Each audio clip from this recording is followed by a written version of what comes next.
तुम मुफ्त में लाभ प्राप्त कर रहे होगे। मुझे डर है कि तुम किसी तरह इस ब्रह्मांड के सभी संसाधनों को मुफ्त में इकट्ठा कर रहे हो। एक्सक्विजिट ने असंवेदनशील रूप से कहा। वीर ने अपने कंधे उचकाए और हंसा। अगर मैं वेरी हाई जाता हूं, तो क्या आपको लगता है कि मैं आपके द्वारा दिए गए संसाधनों को लेकर भाग जाऊंगा? मुझे उससे डर नहीं है, लेकिन तुम्हारा विचार नियमों के खिलाफ जाता है। यह उस तरह से काम नहीं करता जैसा तुम चाहते हो। तुम गुड फॉर्चून स्प्रिंग का उपयोग कर सकते हो, लेकिन तुम पहले मेरी आज्ञा मानने के लिए सहमत होते हो। एक्सक्विजिट ने कहा। उस मामले में कोई बात नहीं। मैं अपना समय ले सकता हूं और धीरे धीरे ठीक हो सकता हूं। आपको पूरे 1 साल इंतजार करने में कोई आपत्ति नहीं है ना? वीर ने कहा। मेरे पास दुनिया का सारा समय है। मैं तुम्हें 1.5 साल दूंगी और फिर हम फिर से लड़ेंगे। अगर तुम हार जाते हो तो कोई और बहाना नहीं होगा। यहां तक कि स्काई भी तुम्हें हमेशा के लिए नहीं बचा सकते। मैं, वीर, एक भरोसेमंद व्यक्ति हूं। वीर ने सुनिश्चित किया कि उसकी अभिव्यक्ति यथासंभव महान दिखे, लेकिन वह अभी भी सोचता था कि परिणाम थोड़ा शर्म की बात थी। वेरी हाई का फायदा उठाना उतना आसान नहीं होगा जितना उसने अनुमान लगाया था, लेकिन इसका मतलब था कि वीर इस झुंझलाहट को 1 और साल के लिए टाल सकता था। इतना समय खरीदने की उसकी क्षमता ने उसे हैरान कर दिया। वीर ने सोचा था कि एक्सक्विजिट 1 साल तक इंतजार नहीं कर पाएगी। वह चकित था कि वह इतनी आसानी से सहमत हो गई थी। जब मेरा शरीर ठीक हो जाएगा, तो मैं कम से कम वेरी हाई में अधिक आत्मविश्वास रखूंगा। वीर और एक्सक्विजिट के बीच उनका सौदा होने के बाद उन्होंने स्काई वाटर हाउस छोड़ दिया। 2 दिन बाद बिक्सी ने लूक स्काईवॉकर को लिया और स्काई पैलेस से प्रस्थान किया। एक्सक्विजिट वही रही। वह वीर के ठीक होने की प्रत्याशा में 1.5 साल तक वही रहने वाली थी। हालांकि वीर एक्सक्विजिट के बारे में ज्यादा चिंतित नहीं था। उसने हर दिन अपने द्वीप पर आराम करना जारी रखा ताकि उसका शरीर जल्द से जल्द ठीक हो जाए। स्काई पैलेस एक्सट्रीम किंग के साथ बातचीत कर रहा था। आखिरकार मोबिन और एक्सट्रीम किंग नाइट्स को संसाधनों के बदले में रिहा कर दिया गया। उनमें से कुछ जेनोजेनिक ट्रेजर्स थे जिन्हें उसके शरीर को ठीक करने के लिए डिजाइन किया गया था। वे सभी वीर को दिए गए थे। एक्सट्रीम किंग अपनी नाराजगी को छोड़ने के लिए तैयार नहीं थे, लेकिन अब जब वीर स्काई पैलेस में था, तो वे उसके लिए कुछ भी नहीं कर सकते थे। उसने व्हाइट जेड बिल्डिंग में अभ्यास करने में जो समय बिताया, उसके बीच वीर ने एक्सट्रीम किंग के भोजन का स्वाद लिया। वीर ने पहले व्हाइट जेड एरिया में प्रशिक्षण लिया था। वहां 12 टावर और 5 शहर थे। टावरों में से एक में फेरीज एक अभ्यासी की शक्ति को बढ़ाने के लिए चित्रों से नीचे उतरेंगी। वीर 12 में से 7वें व्हाइट जेड टावर की ओर गया। उनमें से कोई भी दूसरों से बेहतर नहीं था। वे सभी अलग थे। 7वें टावर को हिडन स्किल टावर, छिपा हुआ कौशल टावर कहा जाता था, क्योंकि वहां की जेड वॉल कौशलों से भरी हुई थी। वहां सीखने के लिए बहुत ज्ञान था। जब प्रत्येक दिन जेडर जारी की जाती थी, तो जेड वॉल एक स्किल बुक, कौशल पुस्तक प्रस्तुत करती थी। साल के हर दिन एक अलग कौशल प्रदर्शित होता था। यह एक चक्र था जो साल दर साल लगातार दोहराता था। जब जेड वॉल पर एक पुस्तक दिखाई देती थी, तो केवल उसे देखने से ही वीर को उसके अंदर रहने वाली छिपी हुई शक्ति को समझने की अनुमति मिलती थी। हालांकि अगर उसने इसे कॉपी किया और टावर के बाहर पढ़ा, तो ये उबाऊ बकवास से ज्यादा कुछ नहीं लगेगा। किंवदंती के अनुसार जब स्काई के अल्फा ने टेक्स्टलेस बुक बनाया, तो उसने वेरी हाई सेंस और टावर से स्किल बुक्स का इस्तेमाल किया। यह सच था या नहीं, यह अज्ञात था, लेकिन केवल विश्वास ही ये गवाही देने के लिए पर्याप्त था कि वे कितने खास थे। वीर का शरीर अभी तक ठीक नहीं हुआ था। वह बाहर से मजबूत शक्तियां स्वीकार नहीं कर सकता था, इसलिए वो अपनी जेडर को अवशोषित करने के लिए अन्य टावरों में नहीं जा सकता था, और न ही वह जाकर जेड स्पिरिट को परिष्कृत कर सकता था। इसके बजाय उसने उस टावर में किताबें पढ़ने पर ध्यान केंद्रित किया। भाई वीर, मैंने सुना है कि तुमने अपनी बहन को स्काई पैलेस में एक छात्र के रूप में स्वीकार करने की सिफारिश की है। क्या वो तुम्हारी असली बहन है? जब जेड एस समाप्त हो गई और जेड वॉल पर पुस्तक गायब हो गई, तो डानिका अल्फा ने जिज्ञासा से पूछा। वो उसके पीछे अध्ययन कर रही थी। हाँ, वह मेरी असली बहन है। वीर ने सिर हिलाया। उसने 1000 फेदर क्रेन से उसे पंजीकृत करने के लिए कहा था, क्योंकि वह आदमी उसका एहसानमंद था। वह अविश्वसनीय रूप से प्रतिभाशाली होनी चाहिए। अगर कोई मौका है तो मैं चाहूंगी कि वह मेरे पिता के अधीन अध्ययन करे, डानिका अल्फा ने कहा। वीर हैरान था। उसने डानिका अल्फा को देखा और पूछा, क्या यह तुम्हारा विचार है या यू एल्डर का? दोनों। आप क्या सोचते हैं? डानिका अल्फा हंसी। अगर यू एल्डर अनुजा को लेने के लिए तैयार है तो यह उसके लिए बहुत सौभाग्यशाली होगा। मैं असीम रूप से आभारी रहूंगा, वीर ने कहा। अनुजा बिल्कुल उसकी तरह थी। वे दोनों दूसरे की सिफारिश पर स्काई पैलेस गए थे। वे दोनों विदेशी थे जो वहां के मूल निवासी नहीं थे। आमतौर पर किसी भी विदेशी छात्र को एक एल्डर द्वारा नहीं लिया जाएगा। हालांकि अगर मॉर्निंग स्टार उसे लेने के लिए तैयार था तो यह उसके लिए बहुत फायदेमंद होगा। स्काई पैलेस को एक पृष्ठभूमि के रूप में रखना एक साधारण विदेशी छात्र के लिए बहुत बेहतर होगा। लेकिन स्काई पैलेस के अभी भी अपने नियम हैं। सिस्टर हा को अभी भी स्काई पैलेस पहुंचने के लिए स्काई पाथ पर चलना होगा, डानिका अल्फा ने कहा। बेशक, वीर ने सिर हिलाया। अनुजा को स्काई पाथ और स्काई पैलेस तक जाने वाली सीढ़ियों पर चलने में कोई समस्या नहीं होनी चाहिए। अगर यह सब आपके लिए स्वीकार्य है तो हमें देरी नहीं करनी चाहिए। चलो सिस्टर हा को लेने चलते हैं। मेरे पिता ने पहले ही पंजीकरण प्रक्रिया पूरी कर ली है। अगर वह स्काई पैलेस तक चल सकती है तो वह मेरे पिता की एक आधिकारिक छात्रा होगी, डानिका अल्फा ने कहा। सुई, धन्यवाद। वीर ने ईमानदारी से डानिका अल्फा के सामने सिर झुकाया। एक विदेशी छात्र के लिए 10 एल्डर्स में से एक का उन्हें पढ़ाना सबसे प्रतिष्ठित बात थी। डानिका अल्फा ने ऐसा करने के लिए कड़ी मेहनत की होगी। भाई वीर, तुम क्या कर रहे हो? मैंने ज्यादा मदद नहीं की। डानिका अल्फा ने जल्दी से उसे झुकने से रोक दिया। उन दोनों ने व्हाइट जेड टावर से प्रस्थान किया। वीर अभी भी अपने पुराने टांग रहित क्रेन की सवारी करता था। साथ में उन्होंने जेनोजेनिक स्पेस को छोड़ दिया और नैरो मून की ओर बढ़े, जहां वे अनुजा को उठाएंगे। समारा ग्रोवर और इलिशन मून बाहर अभ्यास कर रहे थे। वे अपने खाली समय को आराम करने में बिताने वाले लोग नहीं थे। अपनी शक्तियों के साथ वे एक निम्न स्तर के डीफाइड के हमले से बच सकते थे। उनके बारे में चिंता करने की कोई जरूरत नहीं थी। वीर की बहन स्काई पैलेस में शामिल होने के लिए पंजीकरण कर रही थी।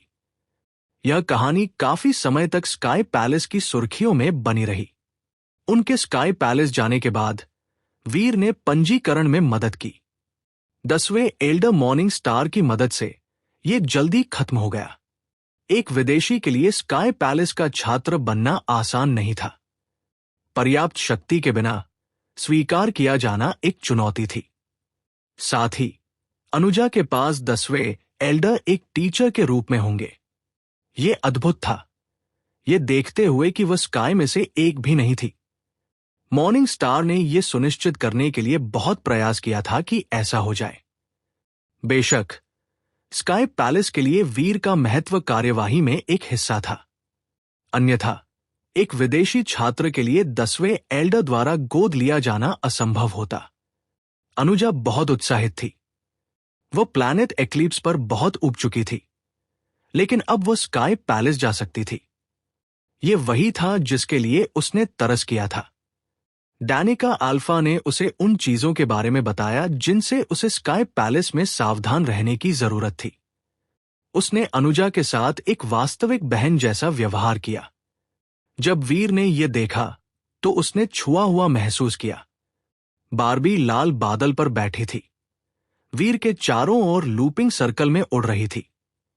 वीर उसे वहां लाया था, और जब अनुजा स्काई पाथ पर चलेगी तो वो बारबी को उसके साथ जाने के लिए कहेगा। बारबी मदद करने में सक्षम हो सकती है। होली गॉड की होली एयर कुछ अच्छी सामग्री थी, और एक मौका था कि अनुजा को भी वही उपचार मिलेगा। वीर के अनुजा को स्काई पैलेस लाने के बाद स्काई पैलेस के कई एलिट्स ने अपना ध्यान उस पर केंद्रित कर दिया। बहुत से लोग जानना चाहते थे कि वो वीर के बगल में कैसे खड़ी थी। हो सकता है कि वीर सिर्फ एक तरह का क्रिस्टलाइजर था, या शायद आजकल सभी क्रिस्टलाइजर्स की जीन टैलेंट्स इतनी अच्छी थी। क्या आप अनुजा के स्काई पाथ पर चलने के बारे में जानना चाहेंगे? बारबी, तुम छोटी आंटी के साथ क्यों नहीं जाती? वीर ने स्काई डोर के सामने खड़े होकर बारबी से पूछा। जरूर। बारबी ने सिर हिलाया और अनुजा की ओर उड़ गई। उसने अनुजा का हाथ लिया और मुस्कुराई। अरे आंटी, बारबी तुम्हारे साथ चलेगी। लेकिन इससे पहले कि वे स्काई डोर आइलैंड पर जाते, स्काई के गार्ड्समैन में से एक ने उनके दृष्टिकोण को रोक दिया। उसने वीर को देखा और कहा, भाई वीर, नेता ने एक आदेश जारी किया कि केवल सिस्टर हाही स्काई पाथ को पार कर सकती है। बारबी इसे फिर से पार नहीं कर सकती। वीर इससे निराश था, लेकिन वह स्काई पैलेस लीडर द्वारा जारी किए गए एक आदेश के खिलाफ सक्रिय रूप से नहीं जा सकता था। इसलिए बारबी उसके पास लौट आई।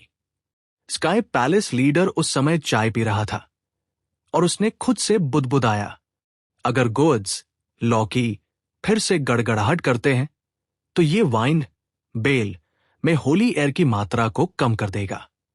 अगर ऐसा फिर से होता है तो होली वाइन मर जाएगी। स्काई पैलेस लीडर के पास वाइन की रक्षा करने का अच्छा कारण था।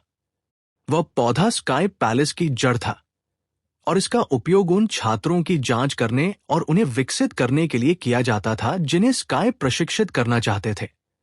अगर बारबी को हर बार स्काई पाथ पार करने की अनुमति दी गई जब वीर किसी को स्काई पैलेस लाता, तो होली गोड वाइन की शक्ति तेजी से गिर जाएगी। अगर ऐसा बार बार होता तो होली गोड वाइन नष्ट हो जाती। पिछली बार बारबी ने स्काई पाथ को पार किया था। उसे हजारों औसत छात्रों के लिए पर्याप्त ब्लेसिंग्स, आशीर्वाद मिले थे।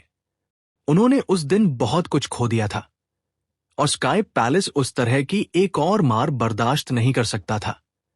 उसके अलावा स्काई पैलेस के नियम केवल एक व्यक्ति को एक समय में स्काई पाथ पार करने की अनुमति देते थे।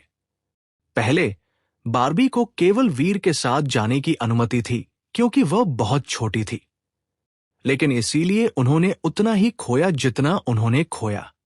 स्काई पैलेस लीडर ऐसा फिर से नहीं होने देगा। एक्सक्विजिट ने दूर से स्काई पाथ को देखा। वह जानना चाहती थी कि वीर की जैविक बहन कितनी प्रतिभाशाली थी। शायद वह वीर के वास्तविक जीन टैलेंट स्तर के बारे में और जान सकती थी। एक 11 आर्मोर टैलेंट बहुत डरावना था। यह मानना मुश्किल था कि यह एक वास्तविक परिणाम था। भाई, चिंता मत करो, मैं तुम्हें शर्मिंदा नहीं करूंगी। अनुजा का जीवन में एकमात्र उद्देश्य वीर से आगे निकलना था। वह इसमें आत्मविश्वासी दिख रही थी। खुद को थकाओ मत, बस इसे पार करो। वीर नहीं चाहता था कि अनुजा स्काई पाथ पार करते समय एक सीन, तमाशा बनाए। उसने पाया था कि अपने लिए नाम बनाना कभी भी अच्छी बात नहीं थी। हालांकि स्काई पाथ को पार करना उतना जोखिम भरा नहीं था। जब वह स्काई पैलेस तक जाने वाली सीढ़ियों पर चढ़ती थी, तब स्काई को प्रभावित करने का अवसर खुद को प्रस्तुत करता था। अगर अनुजा ने वहां असाधारण रूप से अच्छा प्रदर्शन किया, तो वो एक शांत जीवन के बारे में भूल सकती थी। अनुजा नहीं जानती थी कि वीर का क्या मतलब था। उसने सोचा कि वह उसे महसूस हो रहे दबाव को कम करने के लिए ऐसा कह रहा था। सिस्टर, हाँ, तुम बस टहल सकती हो। यह सिर्फ एक छोटा सा क्रॉसिंग है, डैनिका अल्फा ने अनुजा को सांत्वना देने के लिए कहा। वो नहीं चाहती थी कि वह घबराए। धन्यवाद सिस्टर यू, मैं अब जा रही हूं। अनुजा स्काई डोर आइलैंड से गुजरी। स्काई पैलेस के लोगों ने उसे संकीर्ण स्काई पाथ को पार करते हुए देखा। अनुजा पहले से ही जानती थी कि स्काई पाथ को पार करने से गोड्स की होली एयर शुरू हो सकती है। तो जब वह गोड वाइन के पार चली तो उसने होली गोड्स को नीचे घूरना शुरू कर दिया। होली गोड्स बड़े और छोटे थे। वे प्रत्येक अपने तरीके से प्यारे थे, लेकिन उन्होंने गतिविधि का कोई संकेत नहीं दिखाया। मैंने सिस्टर यू को यह कहते हुए सुना है कि जब बिग ब्रदर स्काई पाथ पर चला तो उसे होली एयर का उपहार नहीं मिला, लेकिन उसने सभी होली गोड्स को हिला दिया। जब मैं इसके पार चलती हूं तो कुछ क्यों नहीं हो रहा है? अनुजा ने माथे पर बल डाला। उसने चलना जारी रखा और फिर भी होली गोड्स ने इतना भी झटका नहीं दिया। बेशक बारबी के बिना वो शरारती बच्चा क्रिस्टलाइसर 1000 गोड्स के कांपने को ट्रिगर नहीं कर सकता था। अनुजा पहले ही आधे रास्ते पर चल चुकी थी और एक भी गोड नहीं हिला था। स्काई पैलेस लीडर ने खुशी से अपनी चाय की एक और घूंट ली। उसे ये पसंद आया। भाई वीर की बहन ऐसी नहीं लगती कि उसमें कोई विशेष प्रतिभा है। अभी तक एक भी गोड ने उसे होली एयर का आशीर्वाद देने के लिए नहीं चुना है। इस दुनिया में केवल एक हा को गॉड्स डैडी के रूप में जाना जाता है। क्रिस्टलाइसर रेस का हर हा उस तरह का खिताब नहीं कमा सकता। सिर्फ हा होना बेकार है। आपको गॉड्स डैडी बनने का प्रयास करना चाहिए। ये शर्म की बात है कि बाबी को रोका गया। अगर वह वहां होती तो 1000 गोड्स अनुजा के लिए हिल सकते थे। मॉर्निंग स्टार थोड़ा निराश था। उसने अनुजा को पहले कभी नहीं देखा था, लेकिन फिर भी वो उसे एक छात्र के रूप में लेने के लिए सहमत हो गया था। उसने यह फैसला इसलिए लिया क्योंकि वो वीर की जैविक बहन थी और डैनिका अल्फा ने उसे कई बार ऐसा करने के लिए कहा था। मॉर्निंग स्टार को उम्मीद नहीं थी कि अनुजा की शक्ति उसके भाई जितनी महान होगी, लेकिन चूंकि वो उसकी असली बहन थी, इसलिए उसे कुछ और की उम्मीद थी। उसके पास उच्च उम्मीदें थी, कम से कम कहने के लिए। भले ही 1000 गोड्स नहीं चले, उसे कम से कम कुछ होली एयर प्राप्त करनी चाहिए थी। लेकिन अभी ऐसा नहीं लग रहा था कि कोई भी होली गोड उसे होली एयर देने जा रहा था।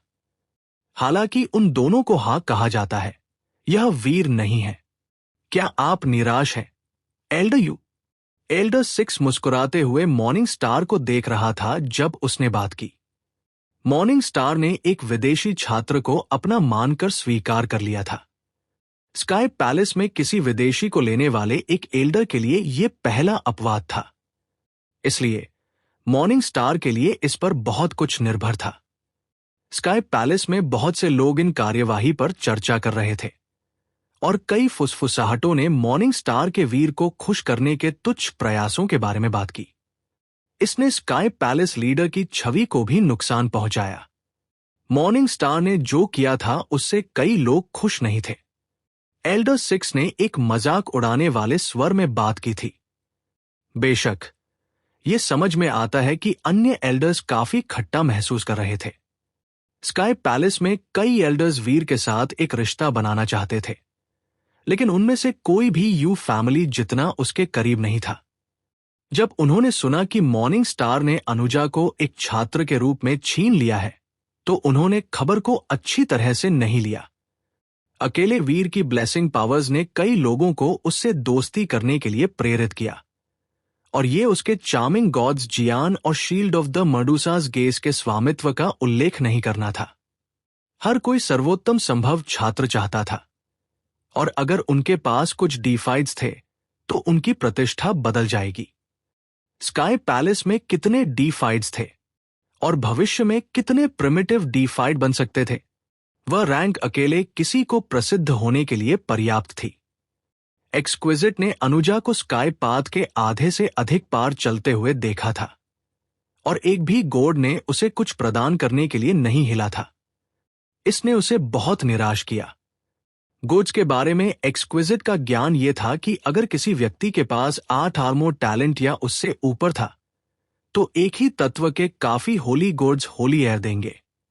हालांकि उसे कोई होली एयर प्राप्त नहीं हुई थी। और इसका मतलब था कि उसकी प्रतिभा 8 आर्मों से नीचे होनी चाहिए। अगर वीर की बहन में केवल साधारण प्रतिभा थी, तो बिग ब्रदर ने कितना भी म्यूटेट किया, कोई रास्ता नहीं था कि उसमें 11 आर्मोर टैलेंट था। यह देखकर कि अनुजा बिना किसी परिणाम के स्काई पाथ को खत्म करने वाली थी, वीर ने सोचा कि यह शर्म की बात है कि बाबी को उसके साथ शामिल होने की अनुमति नहीं दी गई थी।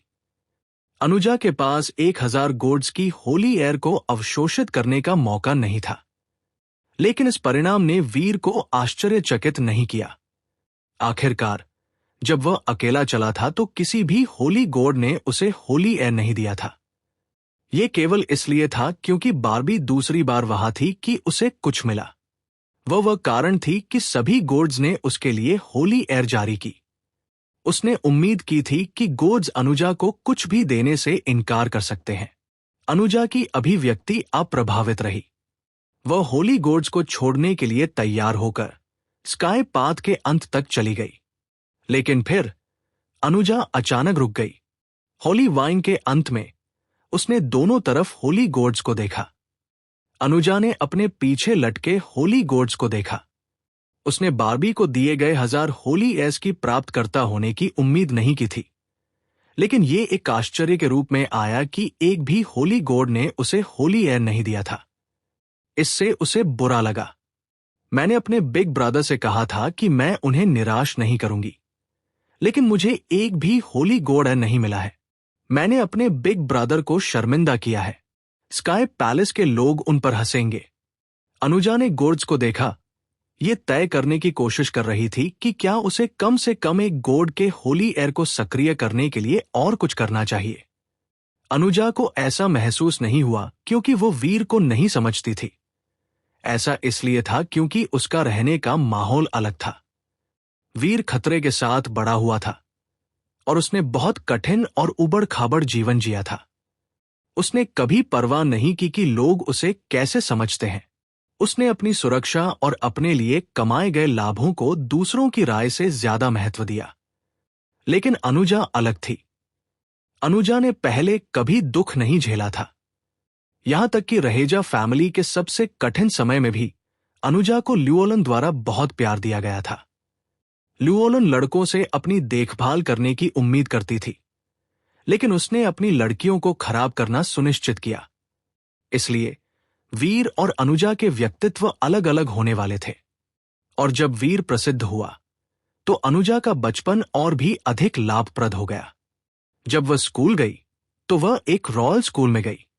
वहां उसका प्रदर्शन अनुकरणीय था, जिसने उसे स्कूल में सर्वश्रेष्ठ के रूप में चिन्हित किया। वह अपनी कक्षाओं की सभी लड़कियों में सबसे चतुर थी। बेशक अनुजा ने वह भेद अपनी प्रतिभा के माध्यम से अर्जित किया था। परिवार के समर्थन ने केवल एक छोटा सा हिस्सा निभाया। वीर और ल्यूओलन ने अनुजा का मार्गदर्शन करने में बहुत प्रयास किया था, और हालांकि उसने उनके प्रयासों की सराहना की, लेकिन इसने उस पर बहुत दबाव डाला था। इसने अनुजा को महसूस कराया कि अगर वह काफी अच्छी नहीं थी तो वो उस समय के बाद अपने बिग ब्रदर और मां को निराश करेगी जो उन्होंने उस पर खर्च किया था। इसलिए अनुजा हमेशा खुद को सर्वश्रेष्ठ बनाने के लिए यथासंभव कड़ी मेहनत करती थी। वो बिल्कुल अपने भाई की तरह बनना चाहती थी। जितना अधिक वीर ने हासिल किया, उतना ही अधिक दबाव अनुजा ने महसूस किया। उसका कार्यभार बढ़ गया और उसकी प्रेरणा भी बढ़ गई। अब उसने एक भी होली गॉड एयर प्राप्त किए बिना स्काई पैलेस में अपने पहले कदम उठाए थे। उसने उस क्षण महसूस किया कि अगर उसने कोशिश किए बिना हार मान ली तो वो वीर और ल्यूओलन के प्रयास और अपेक्षाओं को धोखा दे रही होगी। हालांकि वीर ने अपनी बहन के बारे में कभी ऐसा महसूस नहीं किया था। एक भी पल के लिए नहीं, किसी भी चीज से अधिक वह अनुजा को खुश देखना चाहता था। उसकी सफलता उसके लिए बिल्कुल भी मायने नहीं रखती थी। वीर अपने परिवार के सभी सदस्यों के बारे में ऐसा ही महसूस करता था। वो केवल उन्हें सुरक्षित और खुश देखना चाहता था। उसे उम्मीद थी कि उन पर कोई आपदा नहीं आएगी और वे बदले में दुनिया के प्रति दयालु होंगे। ये उसकी इच्छा थी।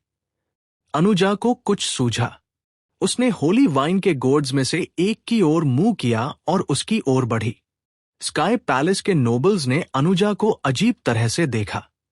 वे पहले नहीं जानते थे कि वह क्या करने की योजना बना रही थी, लेकिन उनके डर के लिए वे जल्द ही समझ गए।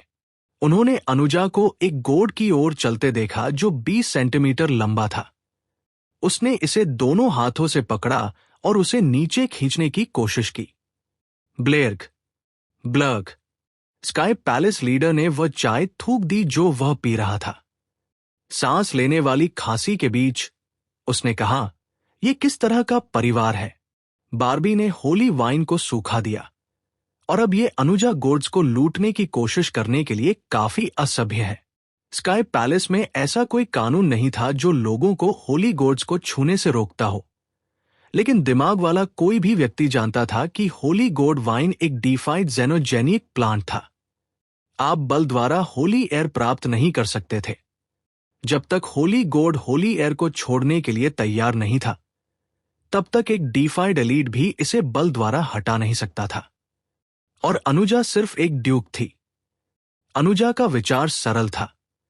अगर उसे होली गोर्ड को छूने से रोकने के लिए कोई नियम नहीं था, तो वो कम से कम इसे आजमाना चाहती थी और देखना चाहती थी कि क्या ये काम करता है। जब तक वह कोशिश नहीं करेगी तब तक वह नहीं जान पाएगी। वो वीर को निराश नहीं करना चाहती थी, इसलिए उसे एक शॉट देना पड़ा, भले ही उसकी सफलता की संभावना अविश्वसनीय रूप से कम थी। स्काई पैलेस के छात्र अनुजा को घूर रहे थे जब उसने अपने हाथों में गोर्ड पर एक तीव्र टकटकी केंद्रित की। ऐसा लग रहा था जैसे वो गोर्ड को वाइन से खींचना चाहती थी। वह वास्तव में भाई वीर के परिवार की सदस्य है। वो बहादुर है। ये बहुत रचनात्मक है। मुझे सिस्टर हाफ पसंद है, लेकिन उसे हार मान लेनी चाहिए। वो सिर्फ एक ड्यूक है। अगर गोर्ड नाराज हो गया तो वो उसके क्रोध को सहन नहीं कर पाएगी। ये महिला पागल है। वो अपने साथ एक होली गोर्ड लेना चाहती है। वह अपने बिग ब्रदर जितनी बहादुर है, लेकिन उन दोनों में से किसी के पास दिमाग नहीं है। कितनी शर्म की बात है। उसका एक प्यारा शरीर है। उसकी सुंदरता और वीर के साथ उसके संबंध के साथ वो स्काई पैलेस में एक गॉडेस बन सकती थी। अब हर कोई जानता है कि उसका दिमाग खराब है। वो गॉडेस नहीं हो सकती। उसे निश्चित रूप से एक पागल महिला के रूप में पहचाना जाएगा। यहां तक कि एक्सक्विजिट ने भी अपने चेहरे पर एक तनावपूर्ण नजर के साथ अनुजा को घूरना शुरू कर दिया। उसने भी पहले कभी ऐसा कुछ नहीं देखा था। सिक्स टेल्डर इससे खुश था। वह जोर से हंसा और खुद को नियंत्रित करने में असमर्थ था। उसने मॉर्निंग स्टार को देखा और कहा, एल्डर यू, मेरे भाई, बधाई हो। तुम्हारे पास एक उत्कृष्ट छात्रा है। मैंने सुना है कि वह तुम्हारी विशेष छात्रा है। यह अच्छा है कि तुम्हारे पास ये छात्रा है। वो कुछ भी नहीं छोड़ेगी। मॉर्निंग स्टार की व्यंग्यात्मक मुस्कान उसके चेहरे पर जम गई थी जब उसने अनुजा को होली गोर्ड को पकड़ने के लिए जाते हुए देखा। रहेजा फैमिली, ये लोग कौन हैं? मॉर्निंग स्टार का दिमाग इस छोटे से सवाल को छोड़कर खाली हो गया था। ड्रीम बीस्ट एक झील के पास था। उसने ये सब देखा और उसकी आंखें चांद की तरह मुस्कुराई। डैनिका अल्फा और कोको जैन और अन्य सभी जो वीर के करीब थे, मूर्तियों की तरह खड़े थे। स्काई पैलेस का एक लंबा इतिहास था, और उस समय के इतिहास में बहुत कम लोगों ने कभी वह करने की हिम्मत की थी जो अनुजा कर रही थी। अनुजा ने परवाह नहीं की कि दूसरे क्या सोचते हैं। उसने उस होली गोर्ड को कसकर पकड़ लिया और उसे नीचे खींचने की कोशिश की, लेकिन होली गोर्ड एक डीफाइड जेनोजेनिक प्लांट था। यह स्काई पैलेस का एक खजाना था। यहां तक कि साधारण डीफाइड्स भी इसे नुकसान नहीं पहुंचा सकते थे। तुलनात्मक रूप से अनुजा की ताकत चींटी जैसी थी। उसने कितनी भी कोशिश की, गोर्ड टस से मस नहीं हुआ। अनुजा ने देखा कि वह इसे नीचे खींचने में सक्षम नहीं थी, लेकिन उसने इतनी आसानी से हार मानने से इनकार कर दिया। उसने अपनी सुपर गॉड बॉडी का इस्तेमाल किया। अपना सर्वश्रेष्ठ प्रयास करना चाहती थी। भले ही यह काम न करे, कम से कम वह कह सकती थी कि उसने कोशिश की। कोई पछतावा नहीं। 1000 फेदर क्रेन ने अपना गला साफ किया। भाई वीर, लगभग समय हो गया है। अपनी बहन को स्काई पैलेस ले जाओ। उसे उम्मीद थी कि वीर अनुजा को होली वाइन पर खींचना बंद करने के लिए मना सकता है। वो बस उसे खुद से बताने का तरीका नहीं जानता था। वीर ने उम्मीद नहीं की थी कि अनुजा इस तरह कुछ करेगी। वह बाकी सभी की तरह हैरान था, लेकिन उसने अभी भी शांत होने का नाटक किया। उसने कहा, "ये ठीक है। ये अच्छा है जब युवा लोग इस तरह के विचारों के साथ आते हैं। उसे जारी रखने दो।" वीर अनुजा ने जो कुछ भी करने का फैसला किया था, उसे कम नहीं करेगा। अगर स्काई पैलेस के नियमों ने उसे होली गोड को छूने की कोशिश करने से मना नहीं किया, तो वह निश्चित रूप से उसे नहीं रोकेगा। जैसे ही ऐसा हुआ, अनुजा का शरीर बदल गया। उसके लंबे काले बाल एक काले क्रिस्टल वाटरफॉल बन गए। ये उसके पैरों तक नीचे पहुंच गया। उसकी आंखें काले जेमस्टोन्स की तरह थी। उसका पूरा शरीर एक रहस्यमय होली एयर के साथ घूम रहा था। यह देखकर स्काई पैलेस के कई एलीट्स ने माथे पर बल डाला। हालांकि स्काई पाथ किसी को भी अपनी शक्तियों का उपयोग करने की अनुमति नहीं देगा। होली वाइन को इस तरह उकसाना अच्छी बात नहीं थी। अगर अनुजा ने होली वाइन को पागल कर दिया, तो यह उसके लिए अच्छा नहीं होगा। स्काई पैलेस लीडर को सिरदर्द होने लगा। रहेजा फैमिली को हमेशा ऐसा क्यों होना पड़ता है? क्या उनके पास उनमें अच्छा व्यवहार स्थापित करने के लिए एक सभ्य नेता नहीं है? यह लड़की ओल्ड 10 के लिए एसएस में एक बड़ा दर्द होने जा रही है। मॉर्निंग स्टार का चेहरा विरोधाभासी था। आज से पहले उसने कभी नहीं सोचा था कि वह इस तरह किसी को अपनी एकमात्र छात्रा के रूप में लेगा। वो नहीं जानता था कि इस दृश्य पर उसे रोना चाहिए या हंसना चाहिए।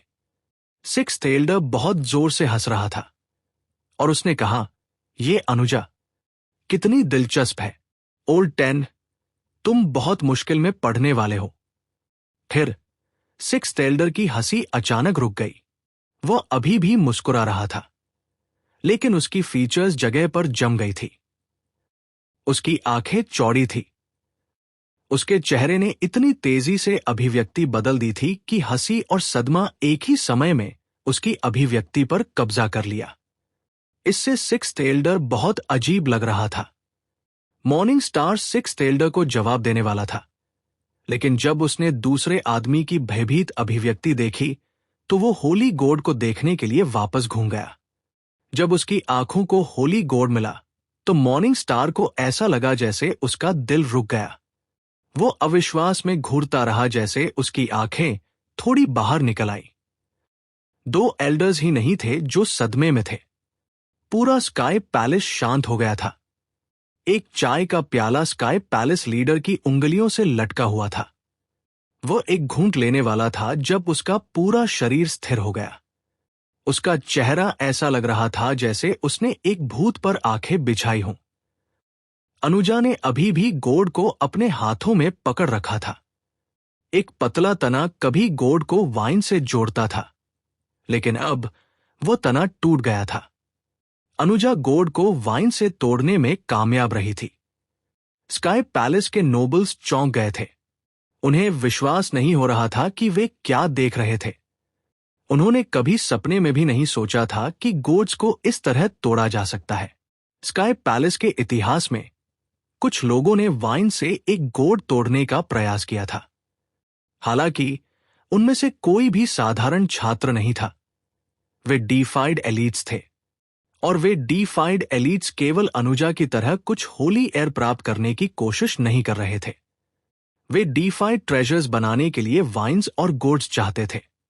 बल द्वारा एक गोड को ढीला करना असंभव था। यहां तक कि अगर स्काई पैलेस लीडर एक होली गोड चाहता था, तो उसे एक विशेष अनुष्ठान करने और खजाने प्रदान करने की आवश्यकता थी जो होली वाइन को ऊर्जा प्रदान करेगा। अगर होली वाइन अच्छे मूड में थी, तो वह एक होली गोड दे सकती है।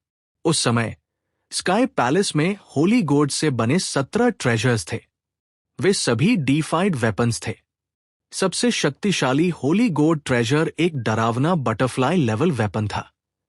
बेशक कुछ होली गोड्स विफल हो गए थे जब स्काई ने उन्हें वेपन्स में ढालने की कोशिश की थी। उन्हें इस संख्या में शामिल नहीं किया गया था, लेकिन हर कोई जानता था उन सब के बावजूद कि होली वाइन एक भयानक प्राणी था। हालांकि स्काई पैलेस में कई डीफाइड्स थे, उनमें से किसी ने भी इसका दुरुपयोग करने की हिम्मत नहीं की। वाइन से बलपूर्वक एक होली गोड को तोड़ने का काम स्काई पैलेस के पूरे इतिहास में केवल 2 लोगों द्वारा ही किया गया था। हालांकि अनुजा सिर्फ एक ड्यूक थी। उसने वाइन के सम्मान में कुछ भी बलिदान नहीं किया था। उसने बस वाइन से लापरवाही से गोड एकत्र किया था। इस पर विश्वास करना बहुत कठिन था। हर कोई अनुजा को ऐसे देखता था जैसे वो पागल थी। अनुजा बहुत खुश थी और उसने खुद से सोचा, ऐसा लगता है कि तुम वास्तव में इस वाइन से एक होली गोड ले सकते हो। अगर होली गोड में होली एयर है तो मुझे शोध के लिए इसे अपने साथ वापस ले जाना होगा। मैं अब गोड को खोल नहीं पाऊंगी, लेकिन मेरे मजबूत होने के बाद मुझे गोड को तोड़ने और उसके भीतर होली एयर एकत्र करने का एक तरीका मिल जाएगा। ठीक है, मैंने सुना है कि प्रत्येक व्यक्ति केवल एक बार स्काई पाथ को पार कर सकता है। मुझे बिग ब्रदर के लिए एक और बारबी के लिए एक मिल जाए। अनुजा ने खुद से सोचा। उसने गोड को अपने बैग में रखा और अपने बगल के छोटे गोड्स को देखा। अनुजा चिंतित थी कि अगर उसने एक गोड तोड़ने की कोशिश की जो बहुत बड़ा था, तो वो इसे एकत्र करने में सक्षम नहीं हो सकती है। इसलिए उसने इसके बजाय छोटे लोगों को लिया। वो क्या कर रही है? स्काई पैलेस लीडर ने चिंतित आंखों से अनुजा को घूरना शुरू कर दिया। उसे बहुत बुरा लगा। जब उसने अनुजा को एक अतिरिक्त गोड के लिए पहुंचते हुए देखा तो वो लगभग अपनी सीट से कूद पड़ा। जैसे ही अनुजा ने पहुंचकर वाइन से एक और गोड तोड़ा, उसने खुद से कहा, बिग ब्रदर के लिए एक, बारबी के लिए एक, अरोरा के लिए एक, और हमारी प्रिंसेस रूहानी के लिए एक, ओह, और चीकू के लिए एक। होली गोड्स, जिन्हें डीफाइड्स भी नुकसान नहीं पहुंचा सकते थे, एक एक करके तोड़े गए। अनुजा ने उन्हें वाइन से ऐसे इकट्ठा किया जैसे वह ग्रेप्स तोड़ रही हो। उसने 3 या 4 तोड़े और इसके बाद स्काई पैलेस लीडर की आंखें हरी हो गई। स्काई पैलेस के एल्डर्स, बटलर्स, ऑफिसर्स और साधारण छात्र सभी हक्के बक्के थे। वे बोल नहीं सकते थे। उन्होंने अनुजा को उसके सुपर गॉड स्पिरिट बॉडी में वाइन से गोड्स तोड़ते हुए फटी आंखों से देखा। ये कैसे संभव है? वाइन उसे क्यों प्रतिक्रिया नहीं दे रहा है? ये एक ड्यूक को अपने होली गोड्स को कैसे एकत्र करने दे सकता है? सिक्स्थ एल्डर ने अपनी आंखें जोर से रगड़ी। उसने सोचा कि उसकी आंखें उसके साथ चाल चल रही थी और वो कुछ भयानक हैल्यूसिनेशन से प्रभावित हुआ था। मॉर्निंग स्टार सिक्स्थ एल्डर की ओर मुड़ा। उसका दिल खुशी से चिल्ला रहा था। उसने शांत रहने की कोशिश की, लेकिन उसके होंठ अभी भी किनारों पर मुड़े हुए थे। हर कोई जानता था कि वह अपनी हंसी रोकने की कोशिश कर रहा था। भाई सिक्स्थ, मेरी छात्रा काफी मूर्ख है। उसे स्काई पाथ पर एक होली गोड एयर भी नहीं मिल सका, इसलिए उसे जाकर खुद ही इसे उठाना पड़ा। यह वास्तव में मूर्खतापूर्ण है। ये कहने के बाद मॉर्निंग स्टार तब तक हंसा जब तक उसकी आंखों से आंसू नहीं बहने लगे। एक होली गोड का उपयोग डीफाइड वेपन के आधार के रूप में किया जा सकता है। इस तरह के वेपन को बनाने की प्रक्रिया अक्सर विफल हो जाती थी और इसे पूरक करने के लिए अन्य दुर्लभ सामग्रियों की आवश्यकता होती थी। लेकिन एक होली गोड को एक प्रिमिटिव डीफाइड जेनोजेनिक जीन के बराबर कीमत दी जाती थी। अनुजा को चौथा गोड उठाते हुए और उसे अपने सैचल में रखते हुए देखकर स्काई पैलेस लीडर ने खुद को अब और बैठने में असमर्थ पाया। वो उठ गया और जोर से बोला, अनुजा, जल्दी करो और स्काई पैलेस डोर में प्रवेश करो। मंडराना बंद करो। एक आवाज गूंज उठी और स्काई पैलेस में गूंज गई। हालांकि यह केवल अनुजा के कान में था, कोई और इसे नहीं सुन सकता था। अनुजा एक चतुर व्यक्ति थी। जब उसने वो सुना तो वह जानती थी कि उसे अब और गोर्ड्स एकत्र करने की अनुमति नहीं दी जाएगी। उसने महसूस किया कि यह काफी शर्म की बात है और उसने खुद से सोचा, मुझे चीकू के लिए एक नहीं मिला। लेकिन अनुजा अब और वाइन के पास नहीं रही। उसने गोर्ड्स का अपना बैग लिया और स्काई पाथ छोड़ दिया। वह स्काई पैलेस डोर की ओर बढ़ी। क्या मेरी आंखें मेरे साथ चाल चल रही थी? मुझे लगता है कि अनुजा ने 4 होली गोर्ड्स लिए। एक छात्र ने बड़े भ्रम के साथ पूछा। वो ऐसा लग रहा था जैसे वह अभी अभी गहरी नींद से उठा हो। मुझे लगता है कि मैंने भी वह देखा। यह भाई वीर की बहन होनी चाहिए। मैं जानना चाहता हूं कि क्या वह एक ब्रदर इन लॉ, जीजा, चाहेगा। रहेजा फैमिली की महिलाएं भाई वीर से भी ज्यादा डरावनी हैं। उनकी बेटी ने गोर्ड्स को कंपा दिया और उनकी बहन उन्हें वाइन से तोड़कर ले जाने में सक्षम थी। वो बहुत अजीब था। होली गोर्ड्स रहेजा फैमिली के साथ इतनी अच्छी तरह से व्यवहार क्यों करते हैं? वाइन ने अनुजा को बिना किसी प्रतिक्रिया के होली गोर्ड्स एकत्र करने दिया। ये परिवार, वे सभी बहुत मजबूत हैं। क्या तुम मूर्ख हो? अगर होली वाइन गोर्ड्स को जाने देने के लिए तैयार नहीं थी, तो क्या तुम सोचते हो कि एक ड्यूक उन्हें तोड़ सकता था? मुझे अभी जो हुआ उसके अन्य सभी प्रभावों के बारे में पता नहीं है, लेकिन मैं ये जानता हूं कि सिस्टर हा ने बहुत कुछ कमाया। 4 होली गोर्ड्स 4 डिफाइड वेपन्स बना सकते हैं। अंकल वीर, कृपया मुझे ले चलो। मैंने स्काई पाथ छोड़ने से पहले कुछ गोर्ड्स इकट्ठा करने के बारे में क्यों नहीं सोचा? वीर ने पछतावे के साथ सोचा। हर गोर्ड में एक होली एयर से कहीं अधिक होता। अगर उसने उनमें से एक गुच्छा इकट्ठा किया होता तो वो अमीर होता। जबकि वीर अपनी अनदेखी पर पछता रहा था। अनुजा पत्थर की सीढ़ियों तक पहुंच चुकी थी जो स्काई पैलेस तक जाती थी। स्काई पैलेस शब्द चमक रहे थे और सनसनी इतनी जबरदस्त थी कि ये काफी डरावनी थी। ये दमनकारी महसूस हुआ। ड्यूक्स ही केवल उन शब्दों का तनाव महसूस नहीं करेंगे। अगर वे उन सीढ़ियों पर चढ़ना शुरू करते तो एक किंग क्लास एलीट भी दमन महसूस करेगा। अधिकांश किंग्स उन शब्दों पर एक नजर डालने से ज्यादा कुछ करने के लिए अपने सिर को काफी देर तक उठाने की हिम्मत नहीं करेंगे। स्काई पैलेस के कई नोबल्स ये देखने के लिए उत्सुक थे कि स्काई रोड की पत्थर की सीढ़ियों पर अनुजा कैसी चढ़ाई करती है। स्काई पाथ पर अनुजा के प्रदर्शन ने पूरे स्काई पैलेस को चौंका दिया था। वे ये देखने के लिए उत्सुक थे कि वह स्काई रोड की पत्थर की सीढ़ियों की अपनी चढ़ाई में कैसा प्रदर्शन करेगी। अब इसमें कोई संदेह नहीं है कि वह वीर की जैविक बहन है। वो इतनी मजबूत है। क्या तुम भूल गए कि जब भाई वीर सीढ़ियों पर चढ़ा तो क्या हुआ? उसे ले जाना पड़ा। मुझे नहीं पता कि उसकी बहन के साथ भी ऐसा ही होगा या नहीं।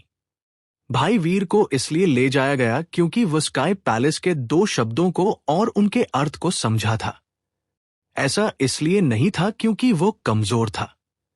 क्या आपको लगता है कि सिस्टर हा भी स्काई पैलेस के 2 शब्दों और उनके अर्थ को समझेगी?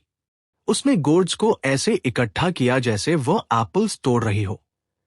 उसने उनमें से 4 लिए। 2 शब्दों के अर्थ को समझना उन गोर्ड्स को लेने जितना मुश्किल नहीं होगा। हाँ, मुझे भी ऐसा लगता है। क्रिस्टलाइसिस के इस रहेजा फैमिली के साथ फिर से महत्वपूर्ण होने की संभावना है। उनका समर्थन कर रहा है, जैसे ही हर कोई इस पर चर्चा कर रहा था। अनुजा स्काई रोड की पत्थर की सीढ़ियों तक पहुंची। वीर, डैनिका अल्फा और 1000 फेदर क्रेन पत्थर की सीढ़ियों के बाहर खड़े थे। अगर अनुजा को कुछ होता है तो वे अंदर कदम रख सकते हैं और उसे बचा सकते हैं। वीर स्काई पैलेस के 2 शब्दों के नीचे अनुजा के कुचले जाने के बारे में चिंतित नहीं था। वह चिंतित था कि वह उसकी तरह समाप्त हो जाएगी। शब्दों के पीछे के अर्थ को समझेगी और उन्हें अपने शरीर में जाने देगी। अगर वह विफल हो गई तो उसके बिग ब्रदर के रूप में उसे बाकी रास्ते ले जाना होगा। किसी और के लिए ऐसा करना उचित नहीं होगा। अनुजा की प्रतिभा के संबंध में वीर बहुत आश्वस्त था। वीर ने सोचा कि उसके परिवार में कई लोग थे जिनकी प्रतिभा उसकी अपनी से अधिक थी। उसने केवल अपने प्रयास और दृढ़ संकल्प के माध्यम से उन्हें पार किया।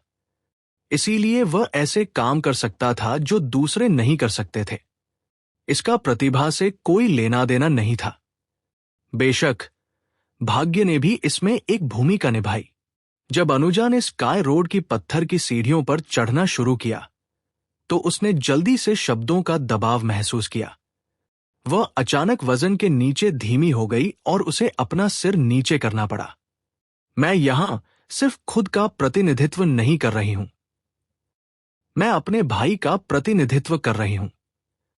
जब मैं स्काई पैलेस तक चलती हूं तो मैं अपना सिर नीचे नहीं कर सकती। उस विचार के साथ अनुजा का मन जोर से बाहर की ओर विस्फोट हुआ। उसने स्काई पैलेस के 2 शब्दों के खिलाफ वापस लड़ने की कोशिश की, लेकिन उन 2 शब्दों में डिफाइड पावर थी। वह उन्हें वापस मजबूर नहीं कर सकती थी। जितना अधिक उसने लड़ाई लड़ी, उतना ही अधिक दबाव डाला गया। उसकी गर्दन की हड्डी लगभग टूट गई। उसका सुपर गॉड बॉडी फिर से खुला। एक अजीब शक्ति ने अनुजा को एक बार फिर से ढक लिया, जिससे वो किंग रिलीज स्काई मोड में चली गई। वीर अनुजा के super God body king release sky के बारे में ज्यादा नहीं जानता था।